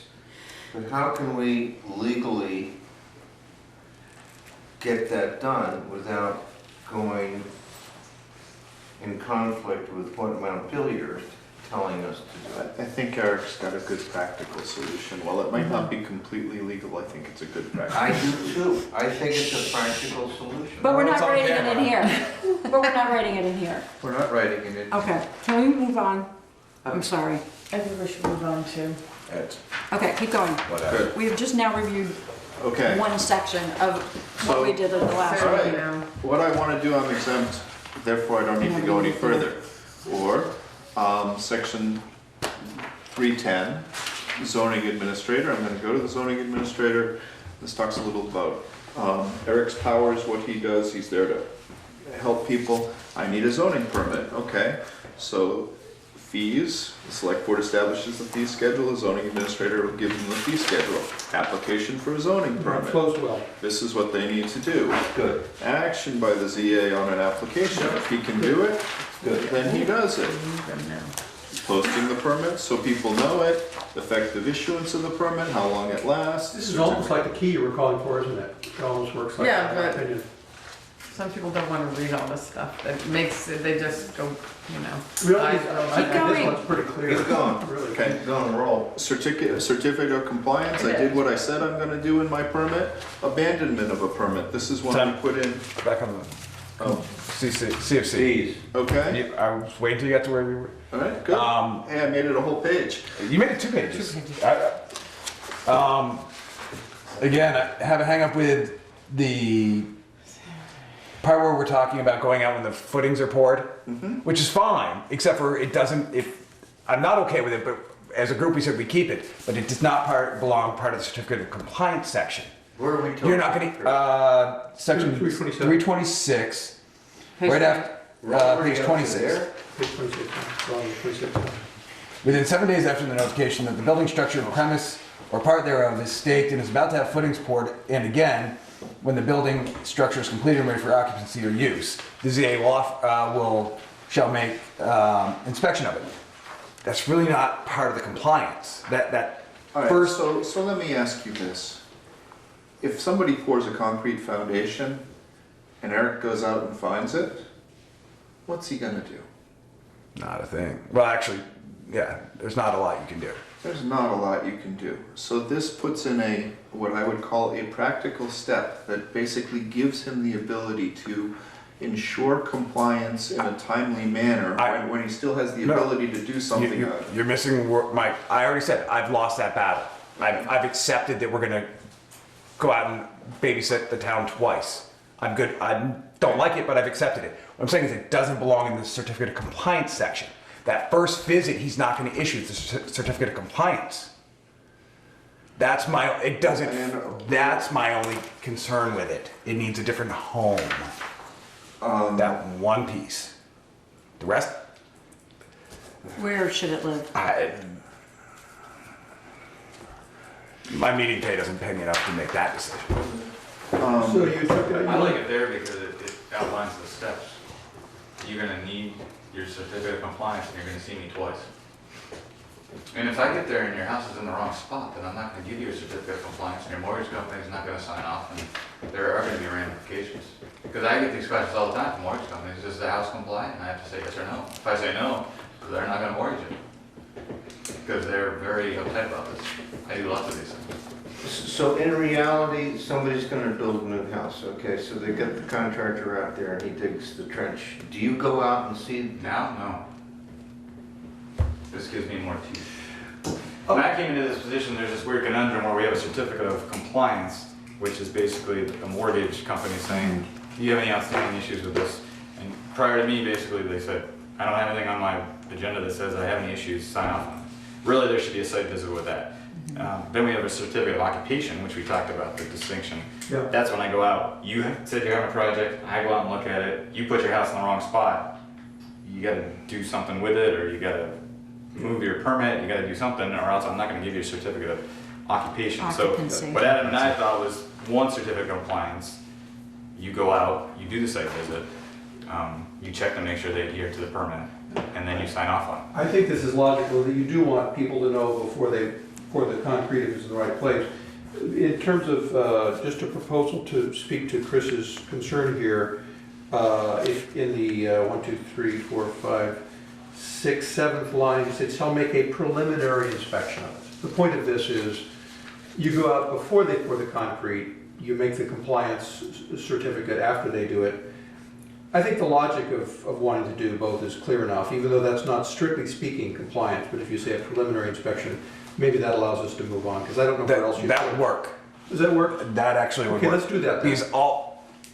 Because what I'm saying is, you're not going to issue it on your first visit, and that's how it sort of feels. Is that there's Yeah, a preliminary So inspection. by adding shall make a preliminary inspection Yeah. of it. So the only other thing that might be confusing is these houses that people have that they're just trying to refinance have been built for years. They're gonna want a certificate of compliance too. Yeah. So I'm just supposed to go out and do, I won't do the middle one because their house has You been, can't so do I'll it, do that yeah. second one. That's right, But but this is really trying to do them a favor. I think. and by adding preliminary, it eliminates. Yeah, let's put that in. And it has to do with, I like the that? flow in general though, it's good. it's theoretically all buildings, so. Yeah. Okay.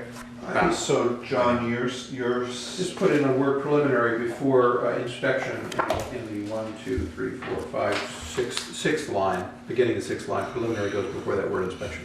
A preliminary inspection of it. Oh, okay, Good. got it. Okay. Okay, can we move on? So abandonment of a permit, this is something that I put in, basically here, and it says zoning permits don't continue indefinitely unless they're being used. Do we have Well, it such says thing now? unless they become non-conforming and are not being used. Specific, use permits will automatically expire within 2 years after the cessation of use by any property owner subject to the permit. So if you've got a permit from a grocery store for a property back in 1970, and your grocery store closes in 1980, and someone comes along in 2016, is that grocery store permit still good? Well, I was looking at the paragraph on compliance. I'm one paragraph behind you. So we're on abandonment of permit, which means permit Right, but the first- expires. But the first right? paragraph is really about the certificate of compliance. The permits for structures granted a certificate of compliance shall continue indefinitely unless the structure becomes non-conforming with these regulations and is abandoned for a period of 2 years. So you need two pieces. Right. Do If we it's not have- become non-conforming, there, that was my original question. Do we currently have this, an expiration or an abandonment? No, you do not. I don't No. know. We have 1 year abandonment of a non-conforming structure. For non-conformances, yeah. Because it's grandfather. Which is what it says here too, non-conforming in 2 years, but it's non-conforming. But then it goes on. The next page. It's the next paragraph. Sounds like they contradict each other.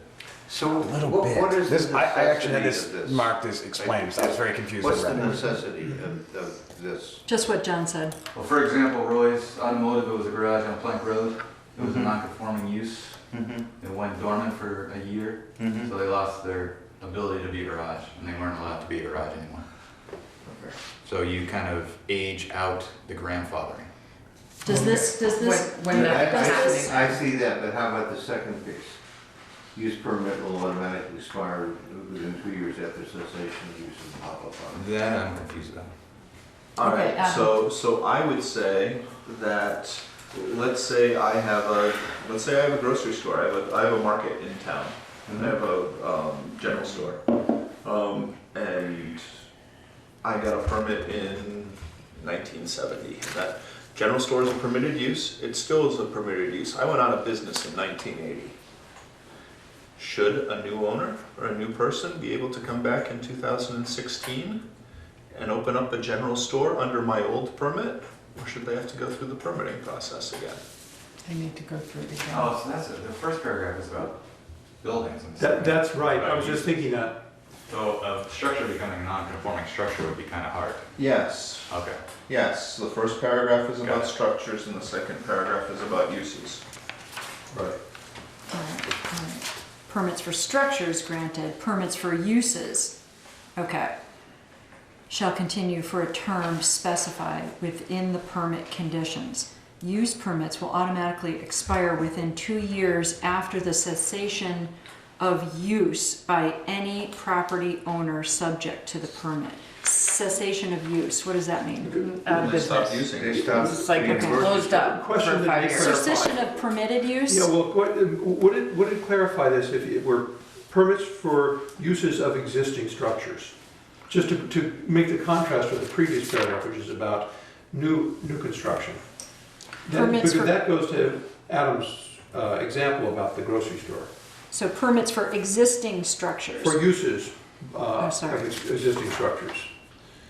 For me, Where that's you what mean, John? Which Yeah, so line is the it? paragraph at the top of 27, Uh-huh. after permits for It's permitted uses. for uses. Uses If is it what was he's a new- talking If about. it was a new structure, I mean, it both might apply, I guess. Right. But, right, they had to build the new structure for a new use.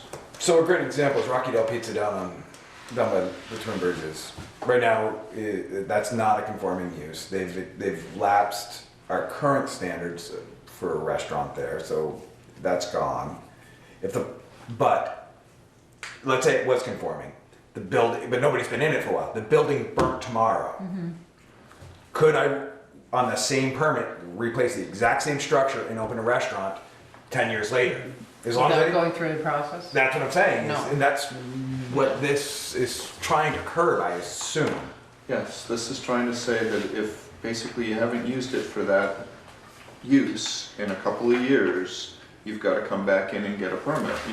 The grocery store may still be allowed, but you've got to come back in and get a permit under the existing regs. Right, and it takes into account the possibility that the regulations were changed, the zoning was changed. So we talked about this at the last meeting, but you did add, upon our request, this next sentence about planned unit development. Correct.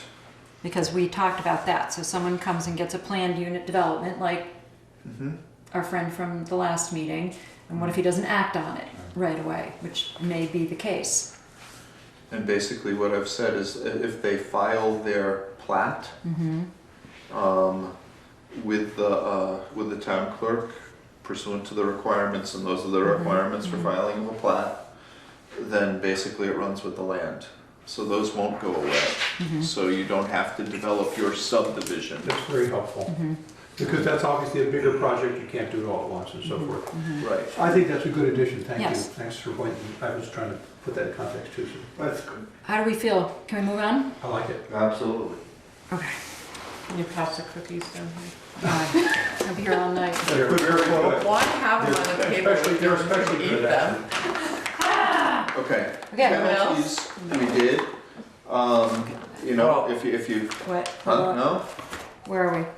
Penalties. I just need clarification on penalties. Okay, So in here it says currently up to $100 per day per offense, doubled in the event of default. okay. Do we have that now? No, we have $100,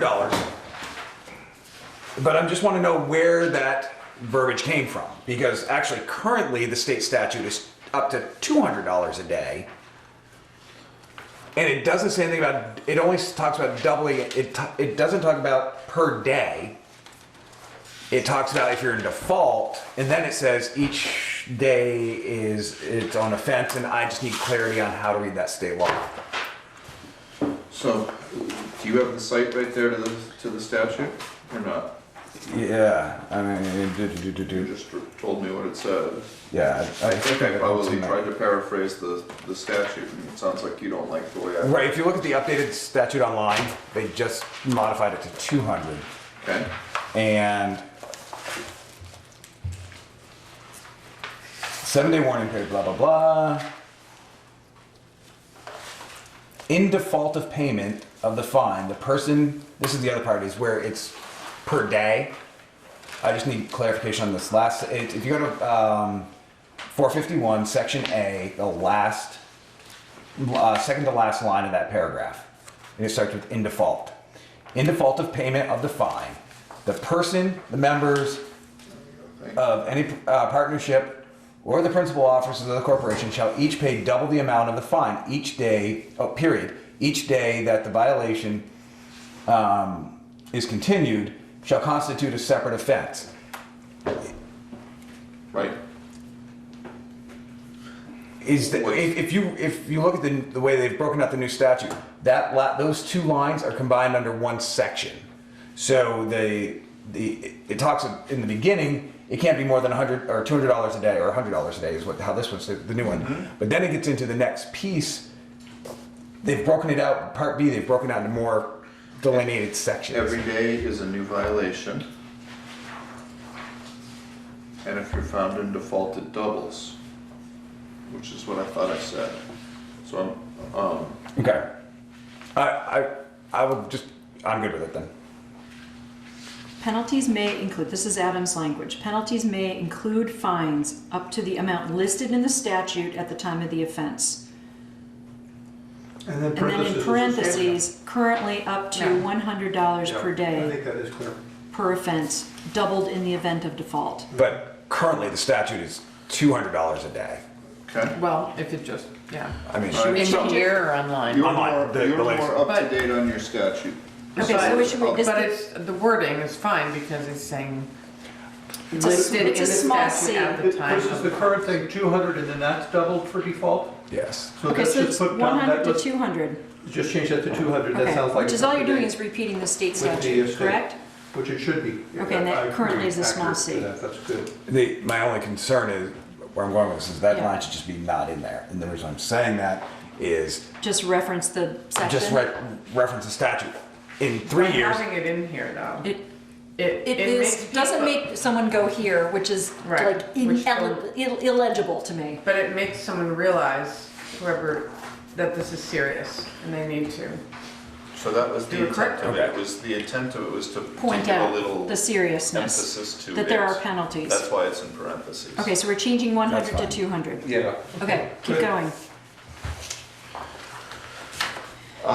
So administrative review by the ZA of specified structures, the zoning board of adjustment asked for this, so we put it in. That's basically end of the zoning administrator section. So if you're,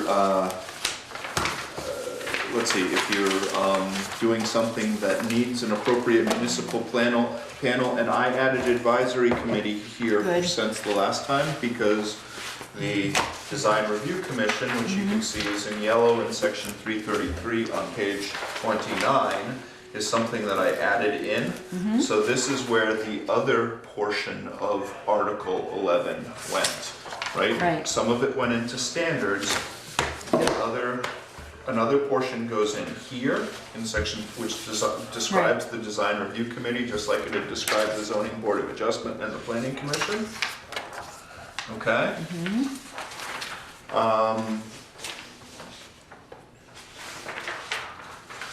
So again, this is basically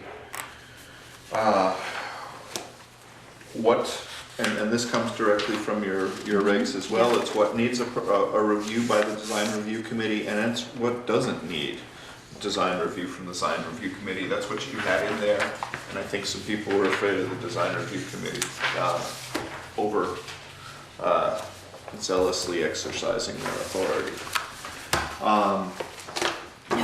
Section 340,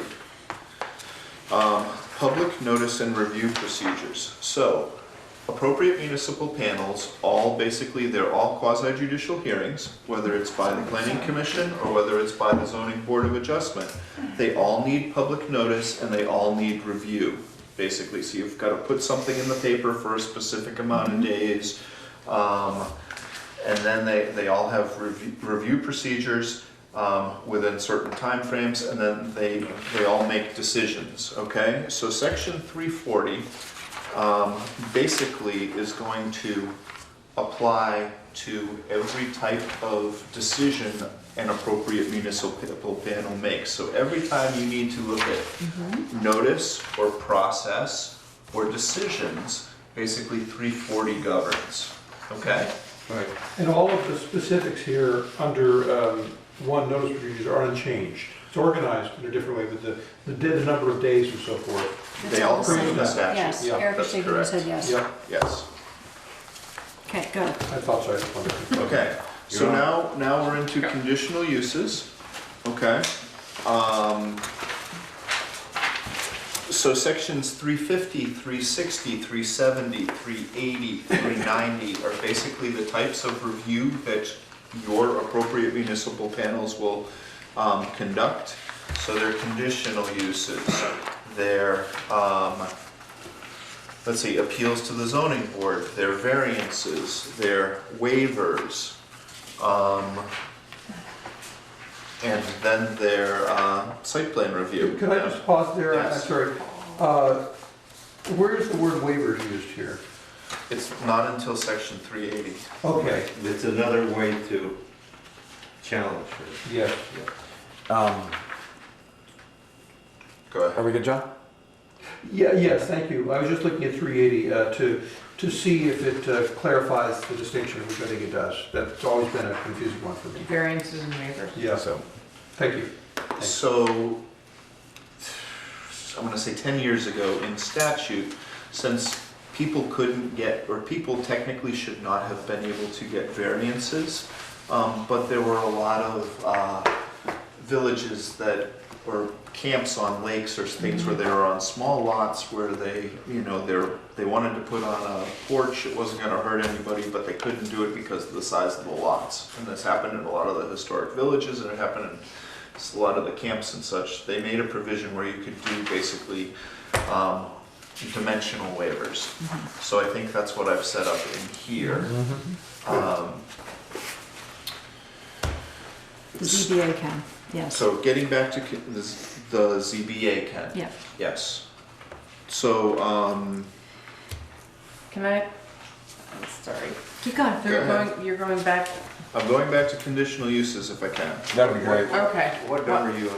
I'm on page 32, Okay, you went way section ahead and then you're 350. going back, I okay. did. So if I have a question about variances, I can ask it later. Is that- Yes. Okay. All right. So, section 355. Okay, let me say one other thing first, Chris, Okay. and that is all sections 350, 360, 370, 380, 390, all have the same substructure for the most part. A general structure, existing conditions, then it's application, notice, criteria for review, decisions, And then if there are post-decision conditions or performance bonds, basically, but they all follow this, they all have the same subsections, or relatively the same subsections that are part of the review process for each one of them. Okay? Chris, go ahead, section 355, general criteria for review. When we talk about in section 2, the last line talks about the estimated traffic generated by the conditional use shall not exhaust or exceed the capacity of the road. And then the next line is traffic impacts. The estimated traffic generated by the conditional use shall not, in combining with other uses, exceed the capacity of the roads. It's redundant. I think you're right. Yep.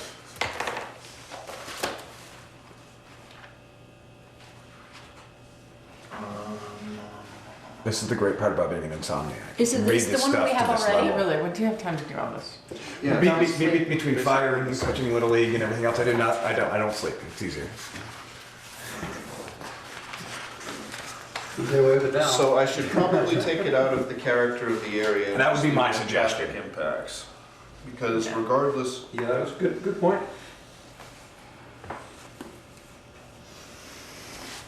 Does it say that part about upgrading the road? Wait. Unless, it says unless the applicant agrees to a condition requiring the applicant to upgrade the road, is that in the traffic impacts?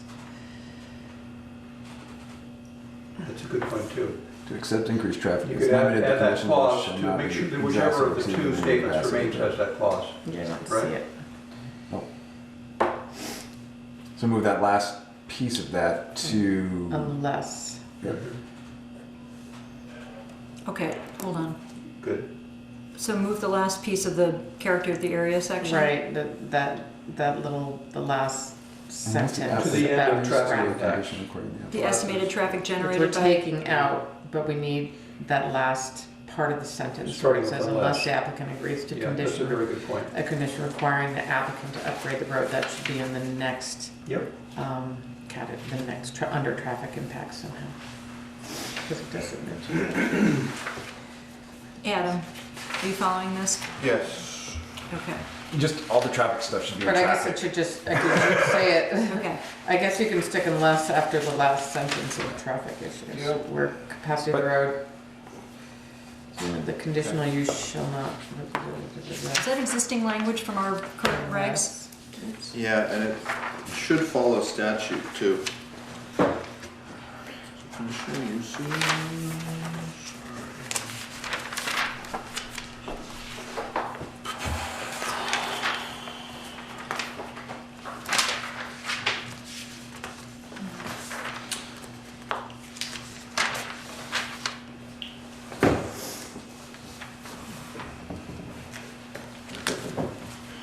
Okay, so if I look at, it's 24 VSA 4414 is the statute.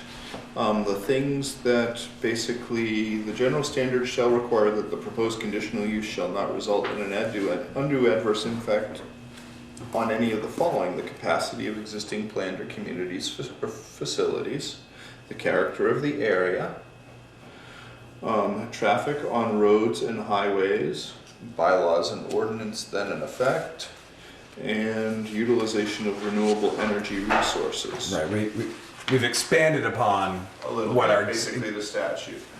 Right. Yeah, and yes. But so they cover this, the same thing. Okay? Yep. Specific criteria for review, 356. This basically takes them to the site plan section, okay? Why? Because the site plan section is the second half of your conditional review. Once you've decided that it meets the character of the area, then you have to go through the specific. So I'm gonna take you to 390, and it might be that I move that to site plan to 360. Just so it's right next to each other. So I'm gonna put a note to myself to consider moving it so it follows better, Okay. okay? Would it go right here? It'd go to section 360. Wait, You mean the site plan review would go to? The site plan review would go to section 360 Right. as opposed to appeals, Got it. So, just, because I think it follows more logic. Absolutely. So I'm just structuring it differently. just, I'm not- no, Go ahead. sorry. No, just in terms of like when you have the criteria, usually when you, I'm just, maybe I'm wrong, but why not list it here? And then when you get the site plan, you refer back. I mean, I know it's not an A to B type of thing, but usually, I don't know, I was thinking, because this comes I first. understand what you're saying. I need to think about that, Okay. Katie. It's really minor, it doesn't matter. I mean, I think, but maybe making a note, say, maybe it says it right here, that the specific criteria for review is the same as the site review plan. for site plan, blah, blah, blah. Isn't that what it says? Maybe I said unless maybe it says it already. Stemming from the review of the general Oh, criteria. yeah. The zoning board may make such additional or deemed necessary with respect to specific site plan review. It does Okay, reference it. sorry. Didn't read it ahead of time. Well, if you're gonna change those numbers, we just change the numbers. Right. So maybe That's you why I can- keep I try to keep most of my numbers in yellow. Okay, okay, So okay. I know that I can go back and check those All at right. the very end to make sure I haven't. Do you wanna go to 360, or do you wanna go to site plan, or do you wanna just keep going through these No, sections? I'd like to go to site plan. Okay. Because, 390, which is on page 37. 8. top of 38.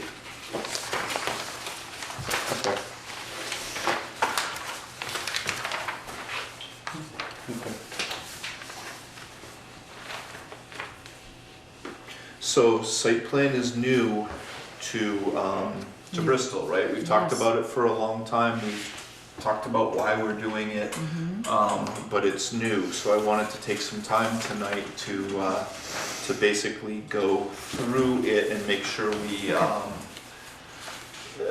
Understand. understand what its purpose is and what it does and how it relates to basically conditional use reviews. Okay? This is where we left off last time, I think. And yes, I think it is. This is where we're leaving off tonight. Not quite. Not quite. can be No. close. We're You gonna have, get, you have to do your review, don't forget, okay? So maybe. but, no, we're gonna get through site plan. So general conditions, basically, when it applies,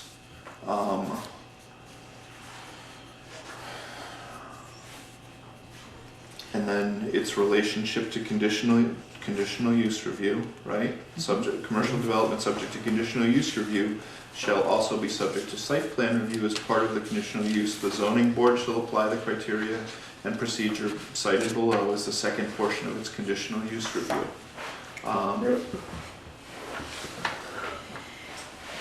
So there's only one, right? Somebody doesn't have to go through conditional use review with the zoning board of adjustment and then site plan with the planning commission. They just go through whatever one they're in.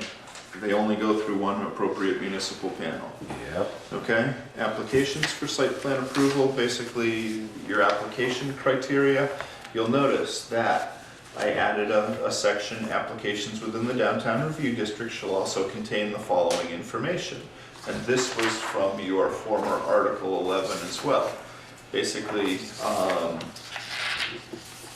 it's the stuff that deals with the design review district, okay? Public notice and review, you have to give the public notice. Site plan review criteria. In yellow on page 40, you do not currently have building design criteria within your, well, you don't have site plan review, but you don't have it within the second portion of your conditional use review. I have added it here. You do not need to do it if you do not want to do it. Which one is this, Adam? So this is number 5 Yeah. on page 40, building design.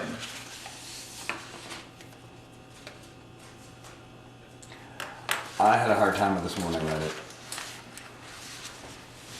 Okay, point out again, sorry. Okay, I was page looking 40. for something, yep. So you're looking at number 5, A, B, C, and D. It's basically additional criteria under site plan review that the planning commission could choose to include if you want to have some say outside of the design review district on the, I'll call it the look and scale of the buildings that are being proposed. So Chris is shaking his head no, he doesn't want to go there. In any zone. And he's on. Where we call for, Where where we're we doing the require site site plan review. And every And house. we don't. Chris, I'd love to hear your response to this. I'm not sure if we should dictate what the appearance of somebody's project should look like. I may be a huge fan of colonial, and you may think they're ugly as hell. And I don't believe that our personal taste, which is what this really pulls into in my mind, should be up for discussion.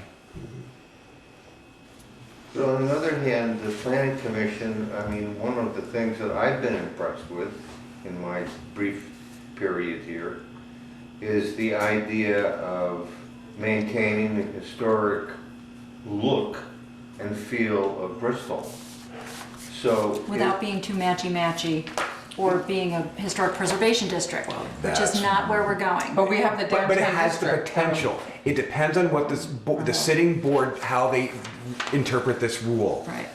In all honesty, you get a group of 6 or 7 people on this board who all want a very specific postcard feel to the town. They could, while they're sitting on this board, again, take ourselves out of this. Yes, We right. wrote it and we know what we want to achieve, but look at what the next round about 10 of years people from sitting. now? That's what scares Just me. following up, I'm sorry, I just was gonna ask, okay. No, I just want to add a clarification and then a comment. Okay, first I wasn't quite sure why you combined site plan review and the downtown design review as the same, because, and maybe I lost that along the way. But when you get to the criteria, is this the same criteria? No, it's No. not. No, It's not. it's significantly lesser criteria Right. than your. Right, but, okay, so then referring, okay, that It was my does- clarification, it but I does did. some of the same thing, but Right. it's a significantly No, I lesser realize that. standard. I realize that. And I think what we do, what we've done is already in the town is created this downtown designation and we have this sort of, review and oversight of that for the historic downtown. Basically, by doing this, we would be expanding that. I don't know, I'm not sure if we're ready to do this either, but. Yes, it is, no. But then getting back to the site plan review, I think having them together is a little confusing, actually. But Because that's not what a we're whole trying to issue. do. We're not trying to make the downtown designation categories apply across all site plan review across the town. That is not the I mean, intention. there are Do some you- things I would like to not see happen in town, but I don't think, I agree with Chris, and I think. So, Okay, so John, do you have something to say? Well, I was just thinking about Chris's comments, I was thinking, Adam's got A, B, C, and D.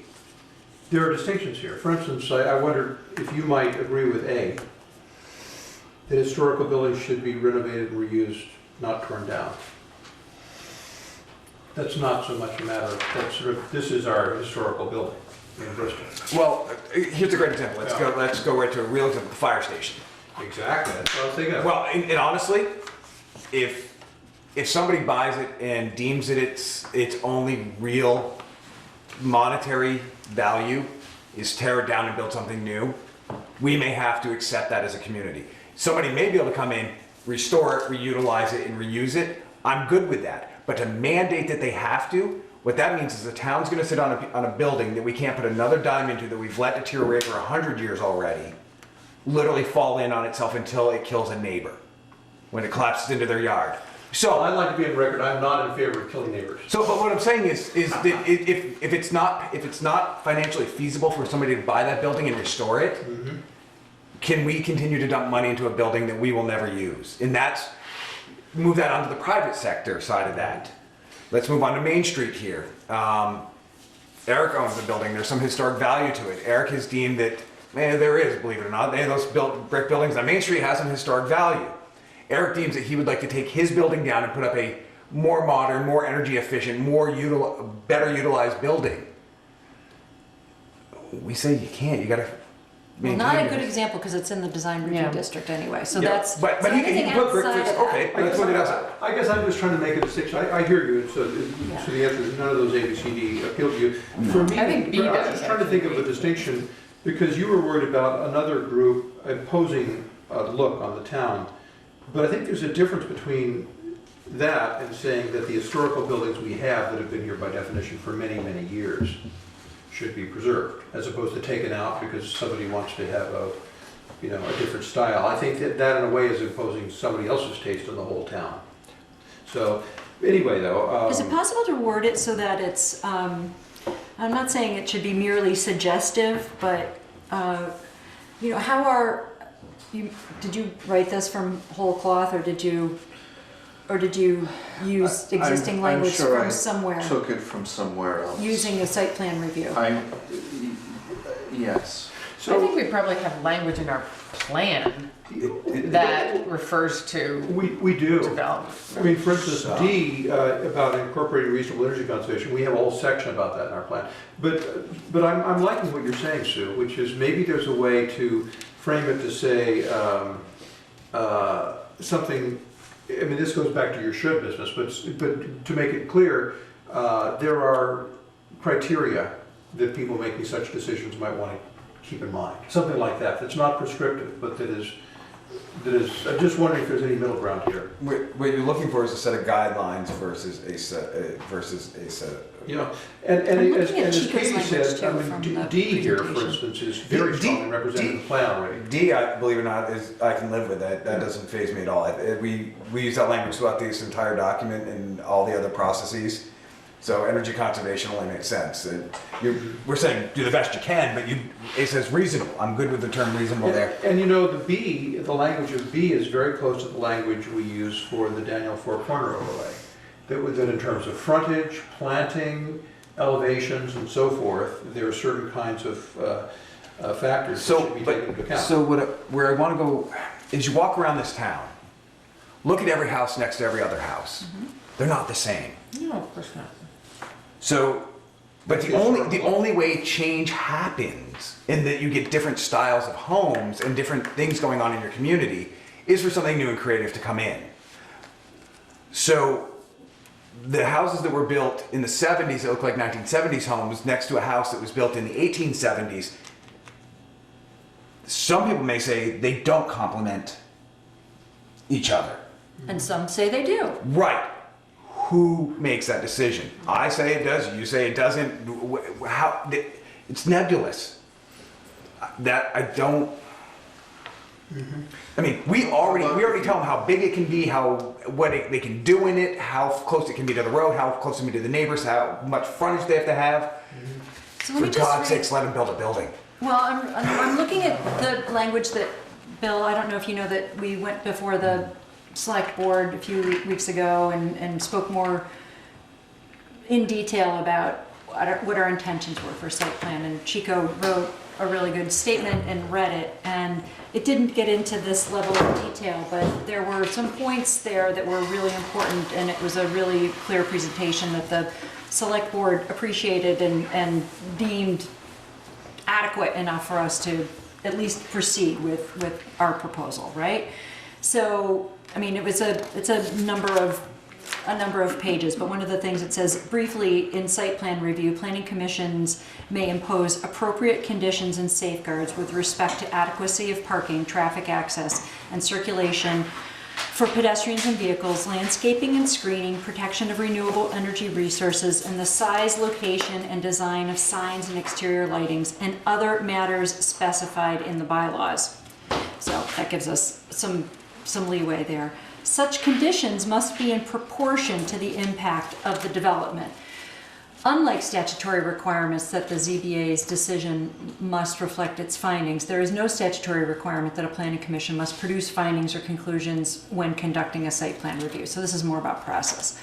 Planning commission can consider and address the safety of a street, required frontage on and access to and public roads and public water. There are also factors that are excluded by statute from site plan review. Does this sound all reasonable and Site right? plan review, yeah. There are ways a municipality can address site plan standards with our existing planning commission zoning board of adjustment structure by adopting site plan review for which the PC is designated as the appropriate municipal body and by replacement of the zoning board of adjustment with a DRB. And then he goes into why we didn't go with the DRB. So hold on, just bear with me for a sec. You know, he didn't go into this level of detail. It was more about our intentions for creating site plan review. But he did make a list of lighting, landscaping, circulation, Yeah. parking, Yeah. Which comes from the neighbors. statute. And I think, and now building design is, I think, Goes- a little further. Yeah. And It's not specifically in the statute, but it Right. would be allowed if you put it into your regulations. so that's a big change actually from what I was ever thinking about. Same here. site plan. I was thinking about like where the parking lot is and what the traffic impact's gonna be and the compressors running on the roof or things like that. Well, this is why I'm wondering, because I definitely get your point. I'm just wondering, I think these are important considerations, but I understand the nervousness about it. If we could do something along the lines of Sue's suggestion and say important factors that we hope will be taken into account. Again, this is not prescriptive language, both by the boards and the owners would include the following, something like that. Because it's true that one person loves something and one person hates it, and you have to take that into account and not be too Rigid. Exactly. But I don't Is know. there a way to write it so that it's offering guidance as opposed to historic structures should be renovated and reused? As far as that goes, the example, all the brick buildings on Main Street, if you got a row of them, Yeah. to take one out and put up something entirely new changes Main Street big time. Right, So right. just to say, let's think about these things, Right. folks. I think. But that's why we have the design review. Yeah. I think the downtown district is enough of this kind of detailed approach. I know the intent Yeah. is for it to be guidance. Yes. But the effect will be prescriptive. And the other part that bothers me is that it can create a point of appeal or litigation in a hearing. Well, I understand your distinction certainly between prescription and guidance. I'm just wondering, can we craft a framing sentence that emphasizes guidance versus prescription? Well, I guess the reason I prefer to be silent on it is if, for example, in the case you mentioned, somebody replaced a brick building, I think that would automatically be considered if all the other buildings were brick and that one, and what was proposed was aluminum. Seems like people would be thinking about whether that fitted in or not. That's the way I look at it. I'm worried about this kind of language extending beyond the downtown. Which is what this is meant to do. I mean, Yeah. everywhere Yes. where we've listed site plan as an option, it's throughout the town. Yes, it is. And correct my memory if it's wrong, but didn't we look at most cases an option between site plan and conditional? Yes, we did. Yes, and didn't we also say that we thought conditional was more strict? Yes, And this So, is making, This is feels like equally- this is drifting towards conditional. Such good points. I mean, I think this is a very substantial conversation, but I keep thinking about the example of the fire station. right. This is a copy. My own perception is, I know you don't want to have fire trucks in there or large groups of people on the second floor anymore, but if that As a comparison. building Thank you. were removed, the streetscape of Bristol would be very, very dramatically changed. And so some words of guidance might be heard not only by, I mean, if you can't sell it to a private individual who could maintain the It's tower, sort of a then special the case. town has some you know, the town has an interest in finding some way to make that viable. Right, and honestly, that's the guidance pieces and visionary pieces like this, that's what should be in the town plan. The nuts and bolts of what we will and won't allow, in my mind, are what should be in the bylaws. Those are the two types of documents. So we talked about historic preservation in the town plan, and somehow conveying that information. I think there's a place for a level of this kind of description and guidance, especially with something new for the town in the regulations. I think that offering a medium ground between this and nothing offers guidance both to the planning commission and to a potential applicant in a zone that requires site plan. It is for both bodies, and I think that our intention is good and clear. How we interpret that for application is really important here. I don't think we can just go to the town plan and say, you know, here's where, you know, we really like historic preservation.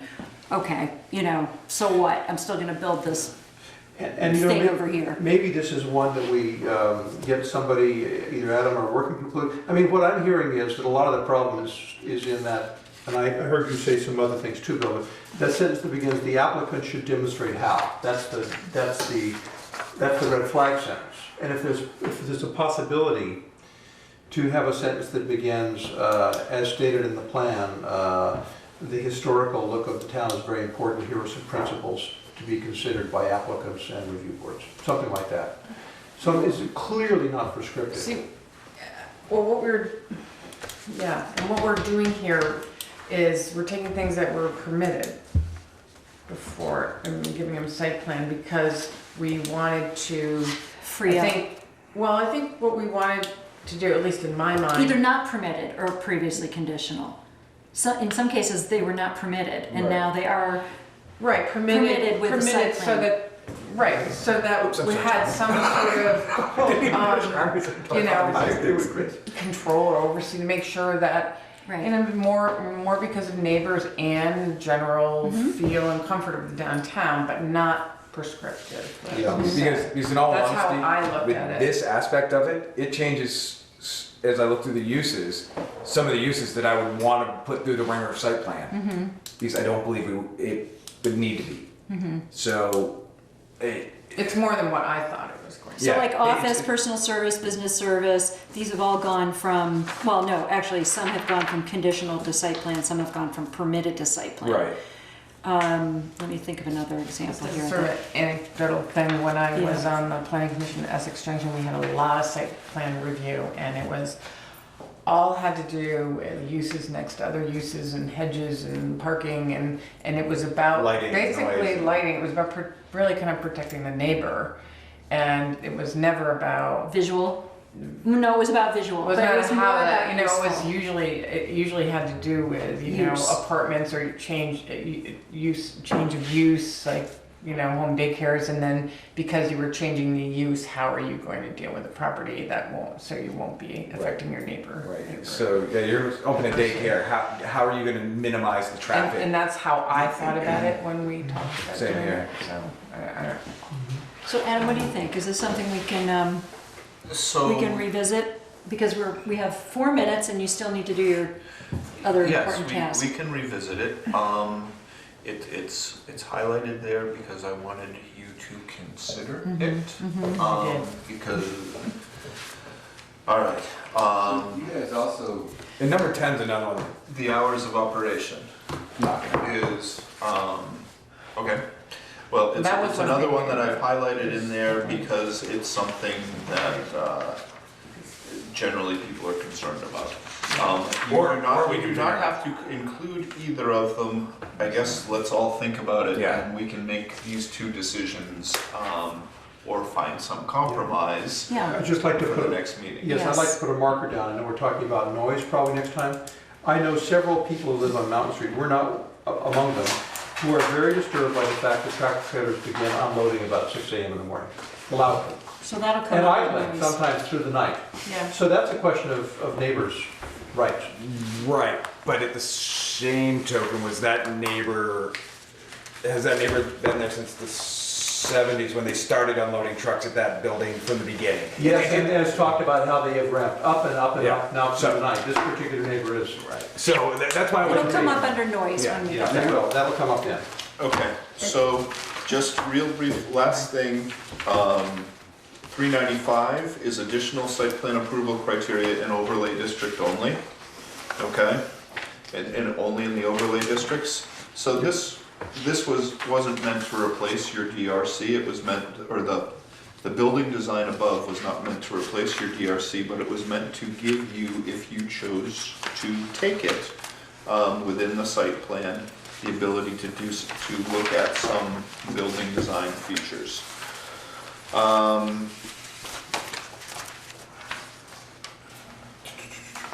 Let's see. I am gonna stop Okay. there. Do you have something about three? Yeah, I just want to say quick. I just wanted to go back to that, and maybe we can talk about that again, but. The heading. Of breaking that down, just not including downtown design review and other applications with site plan review. I think it confuses it, and we don't get into all the criteria of design, downtown design review in here. It's under the section in two. Oh, okay, but I also thought that it might be good just at the beginning, say of 390, you say site plan review, just a short description of what site plan review is, like a one line. I mean, at the beginning. Maybe, you know what, maybe it says that. At the in there. beginning of, where? The section. So section 394 Yeah. has Maybe a- it has it in here. it says site plan review criteria. Appropriate municipal panel may impose appropriate conditions and safeguards only with respect to the adequacy of traffic access, circulation, parking for vehicles and pedestrians, landscaping and screening, exterior lighting, signs, hours of operation, design criteria. Appropriate municipal panel shall review the site plan map. Would you want more of like an intention? It was almost like a definition, you know, but will we have definitions in this? Yes. Okay, that, never mind. So the other very quick one is, same section, okay, is, it says proposed commercial uses. Not all the uses proposed are commercial. Where? Site plan, section 391, second paragraph, second to last word, on the first line. First line of the second paragraph, second to last word, commercial. Okay, sorry. Second what? Right here. Okay, got it. It says that will be required for proposed commercial uses allowed by right within any given district. Right. It's They're not all- just commercial Yes. uses that Yes. we're applying site I'd say plan to. proposed uses. So, and it's referred to as commercial uses throughout that Right. document, and it should be Yeah. stricken. For my clarification, the ZBA, the first question on conditional use is whether or not they go back to the objectives and guidelines. Does the site plan review do the same thing? Sorry, what's the question? ZBA is the first question for a conditional use permit. They go back to the objectives and guidelines. Does this fit in this Right. district? Does the site plan have that same question? No. No. Because there's a lot, the site plan there's a lot of stuff review. about character and 'Cause- buildings in the Right. site, in the objectives and guidelines already.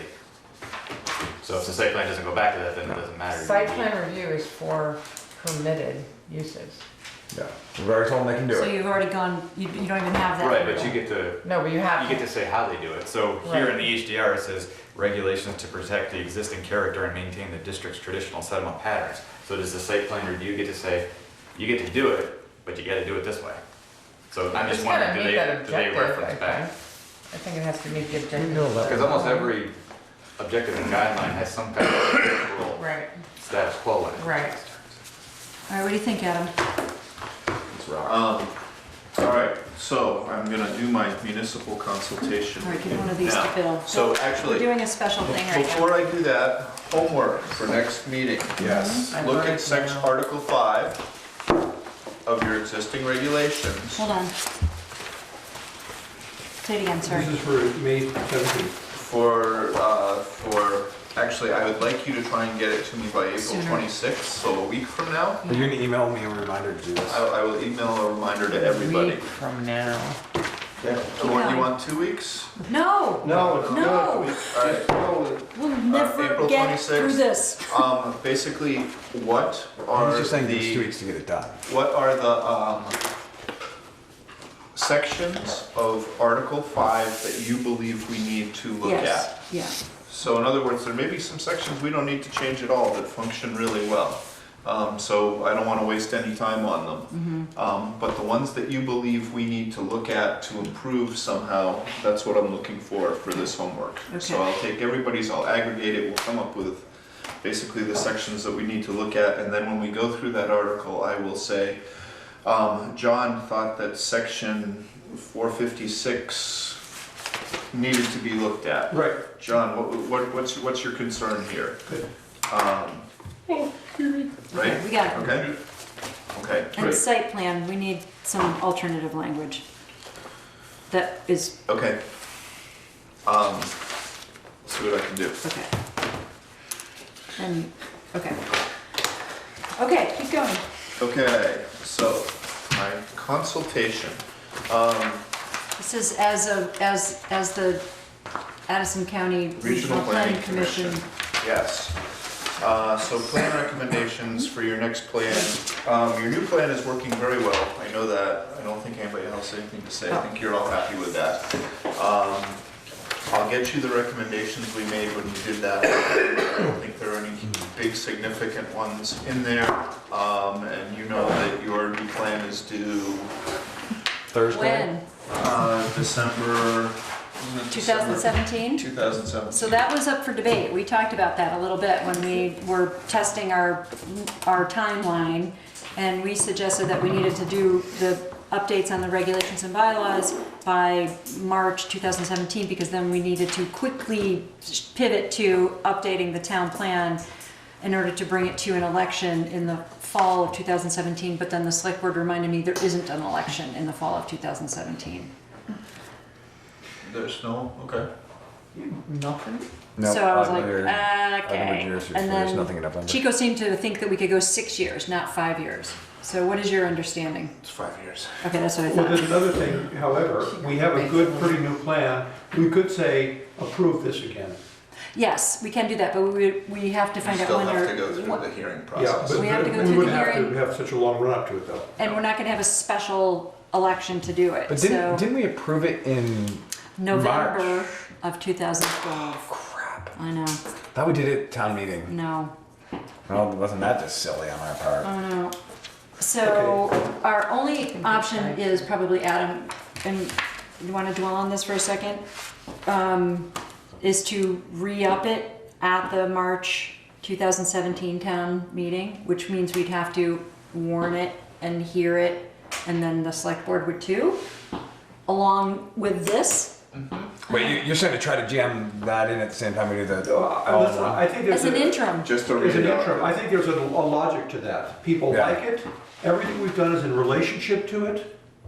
I think there's. There's room as an interim. to improve it, I but think there's best option. nothing wrong with it. No. And we've been using it as our guidance. Because in all reality, we're gonna start over as soon as this, if this all passes. Yeah, We start retinkering with that. That's really what our job is next. yeah, but what we're saying is, Totally, it's due to be Voted re-voted on. Site plan.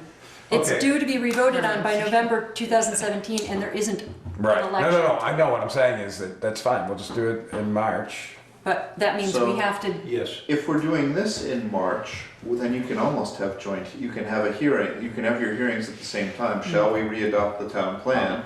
Big argument for that. Here's our hearing. Strong argument. Shall we re-adopt our zoning? Here's our hearing. is it for And 5 then- years, or is it It's for 5 years, just like re-up it for 5 years? yes.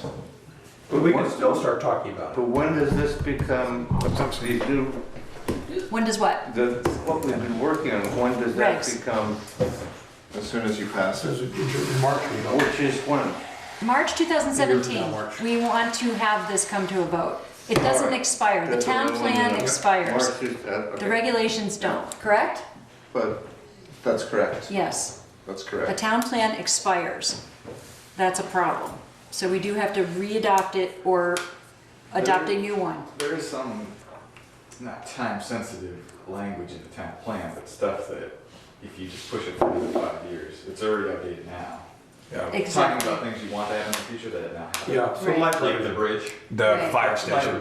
Yeah, but that's not critical. I It's mean, not critical. But it's a visionary. I'm sort of with Erica. Yeah, but next meeting we'll cross this bridge. no, well, okay. I don't know. I mean, Okay, Adam, what do you I think? agree. Should we proceed? What do you need to do here for your task? I just need you all to be aware of when you've got to do it. We So are you just have to aware. make a decision okay. this meeting. So I want to know what the realities are. If we don't pass it in November of March. 2017, Yes. If you, and we waited It to, and expires. We've done this before. I know, and we waited till March of 2018, which is basically 4 months without a town plan. Does it put us in any peril? depends what happens in those 4 months. Right. So the answer is, An Act 250 application. you would not have any standing under criteria 10, which is Right. the town plan. You would have standing under the rest of the criteria, but you would not have any standing under criteria 10. So something generally has to be in conformance with your town plan, has to meet your town plan. If you don't have a town plan, basically they get a pass on that criteria. I thought the second half of that was that it went to the zoning bylaws. If you didn't have If your town plan is unclear, they can interpret it through the zoning. Ours is pretty But clear. if it's expired, it's hard, I mean, I don't think they would interpret it through the zoning bylaws. You could make that argument, but I'd say you could make that argument. Okay, so we need to think about this some more. Yeah. Yep, I would okay. advise against it, I'm guessing. I know all about whether your bylaws are up to date. We know about your permitting process.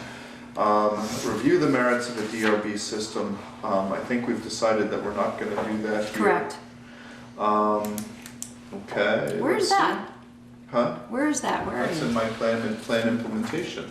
So I'm Number on, 3. I'm on my common. Oh, yeah, draft DRB, agenda. okay, I got it. Let's see, discuss the municipality's priorities related to the plan. We've been pretty specific about the business park and have been pursuing that. Expansion of housing. Expansion of housing, expansion of the village area, I think we're doing that within the zoning. Overview of RPC programs and What's projects that may be of assistance.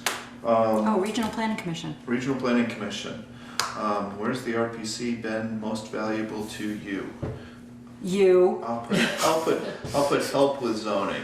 And Kevin's rocking maps. Maps, No, and also, that's good. Yep. yes. Did we talk about the business park? Did you just say that? I did up above. Okay.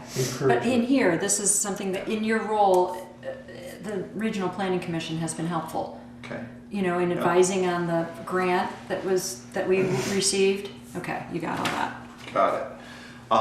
Review participation by municipal reps. You've got good municipal reps, although. Although Chico just said he's gonna not renew. Bill, did you hear that?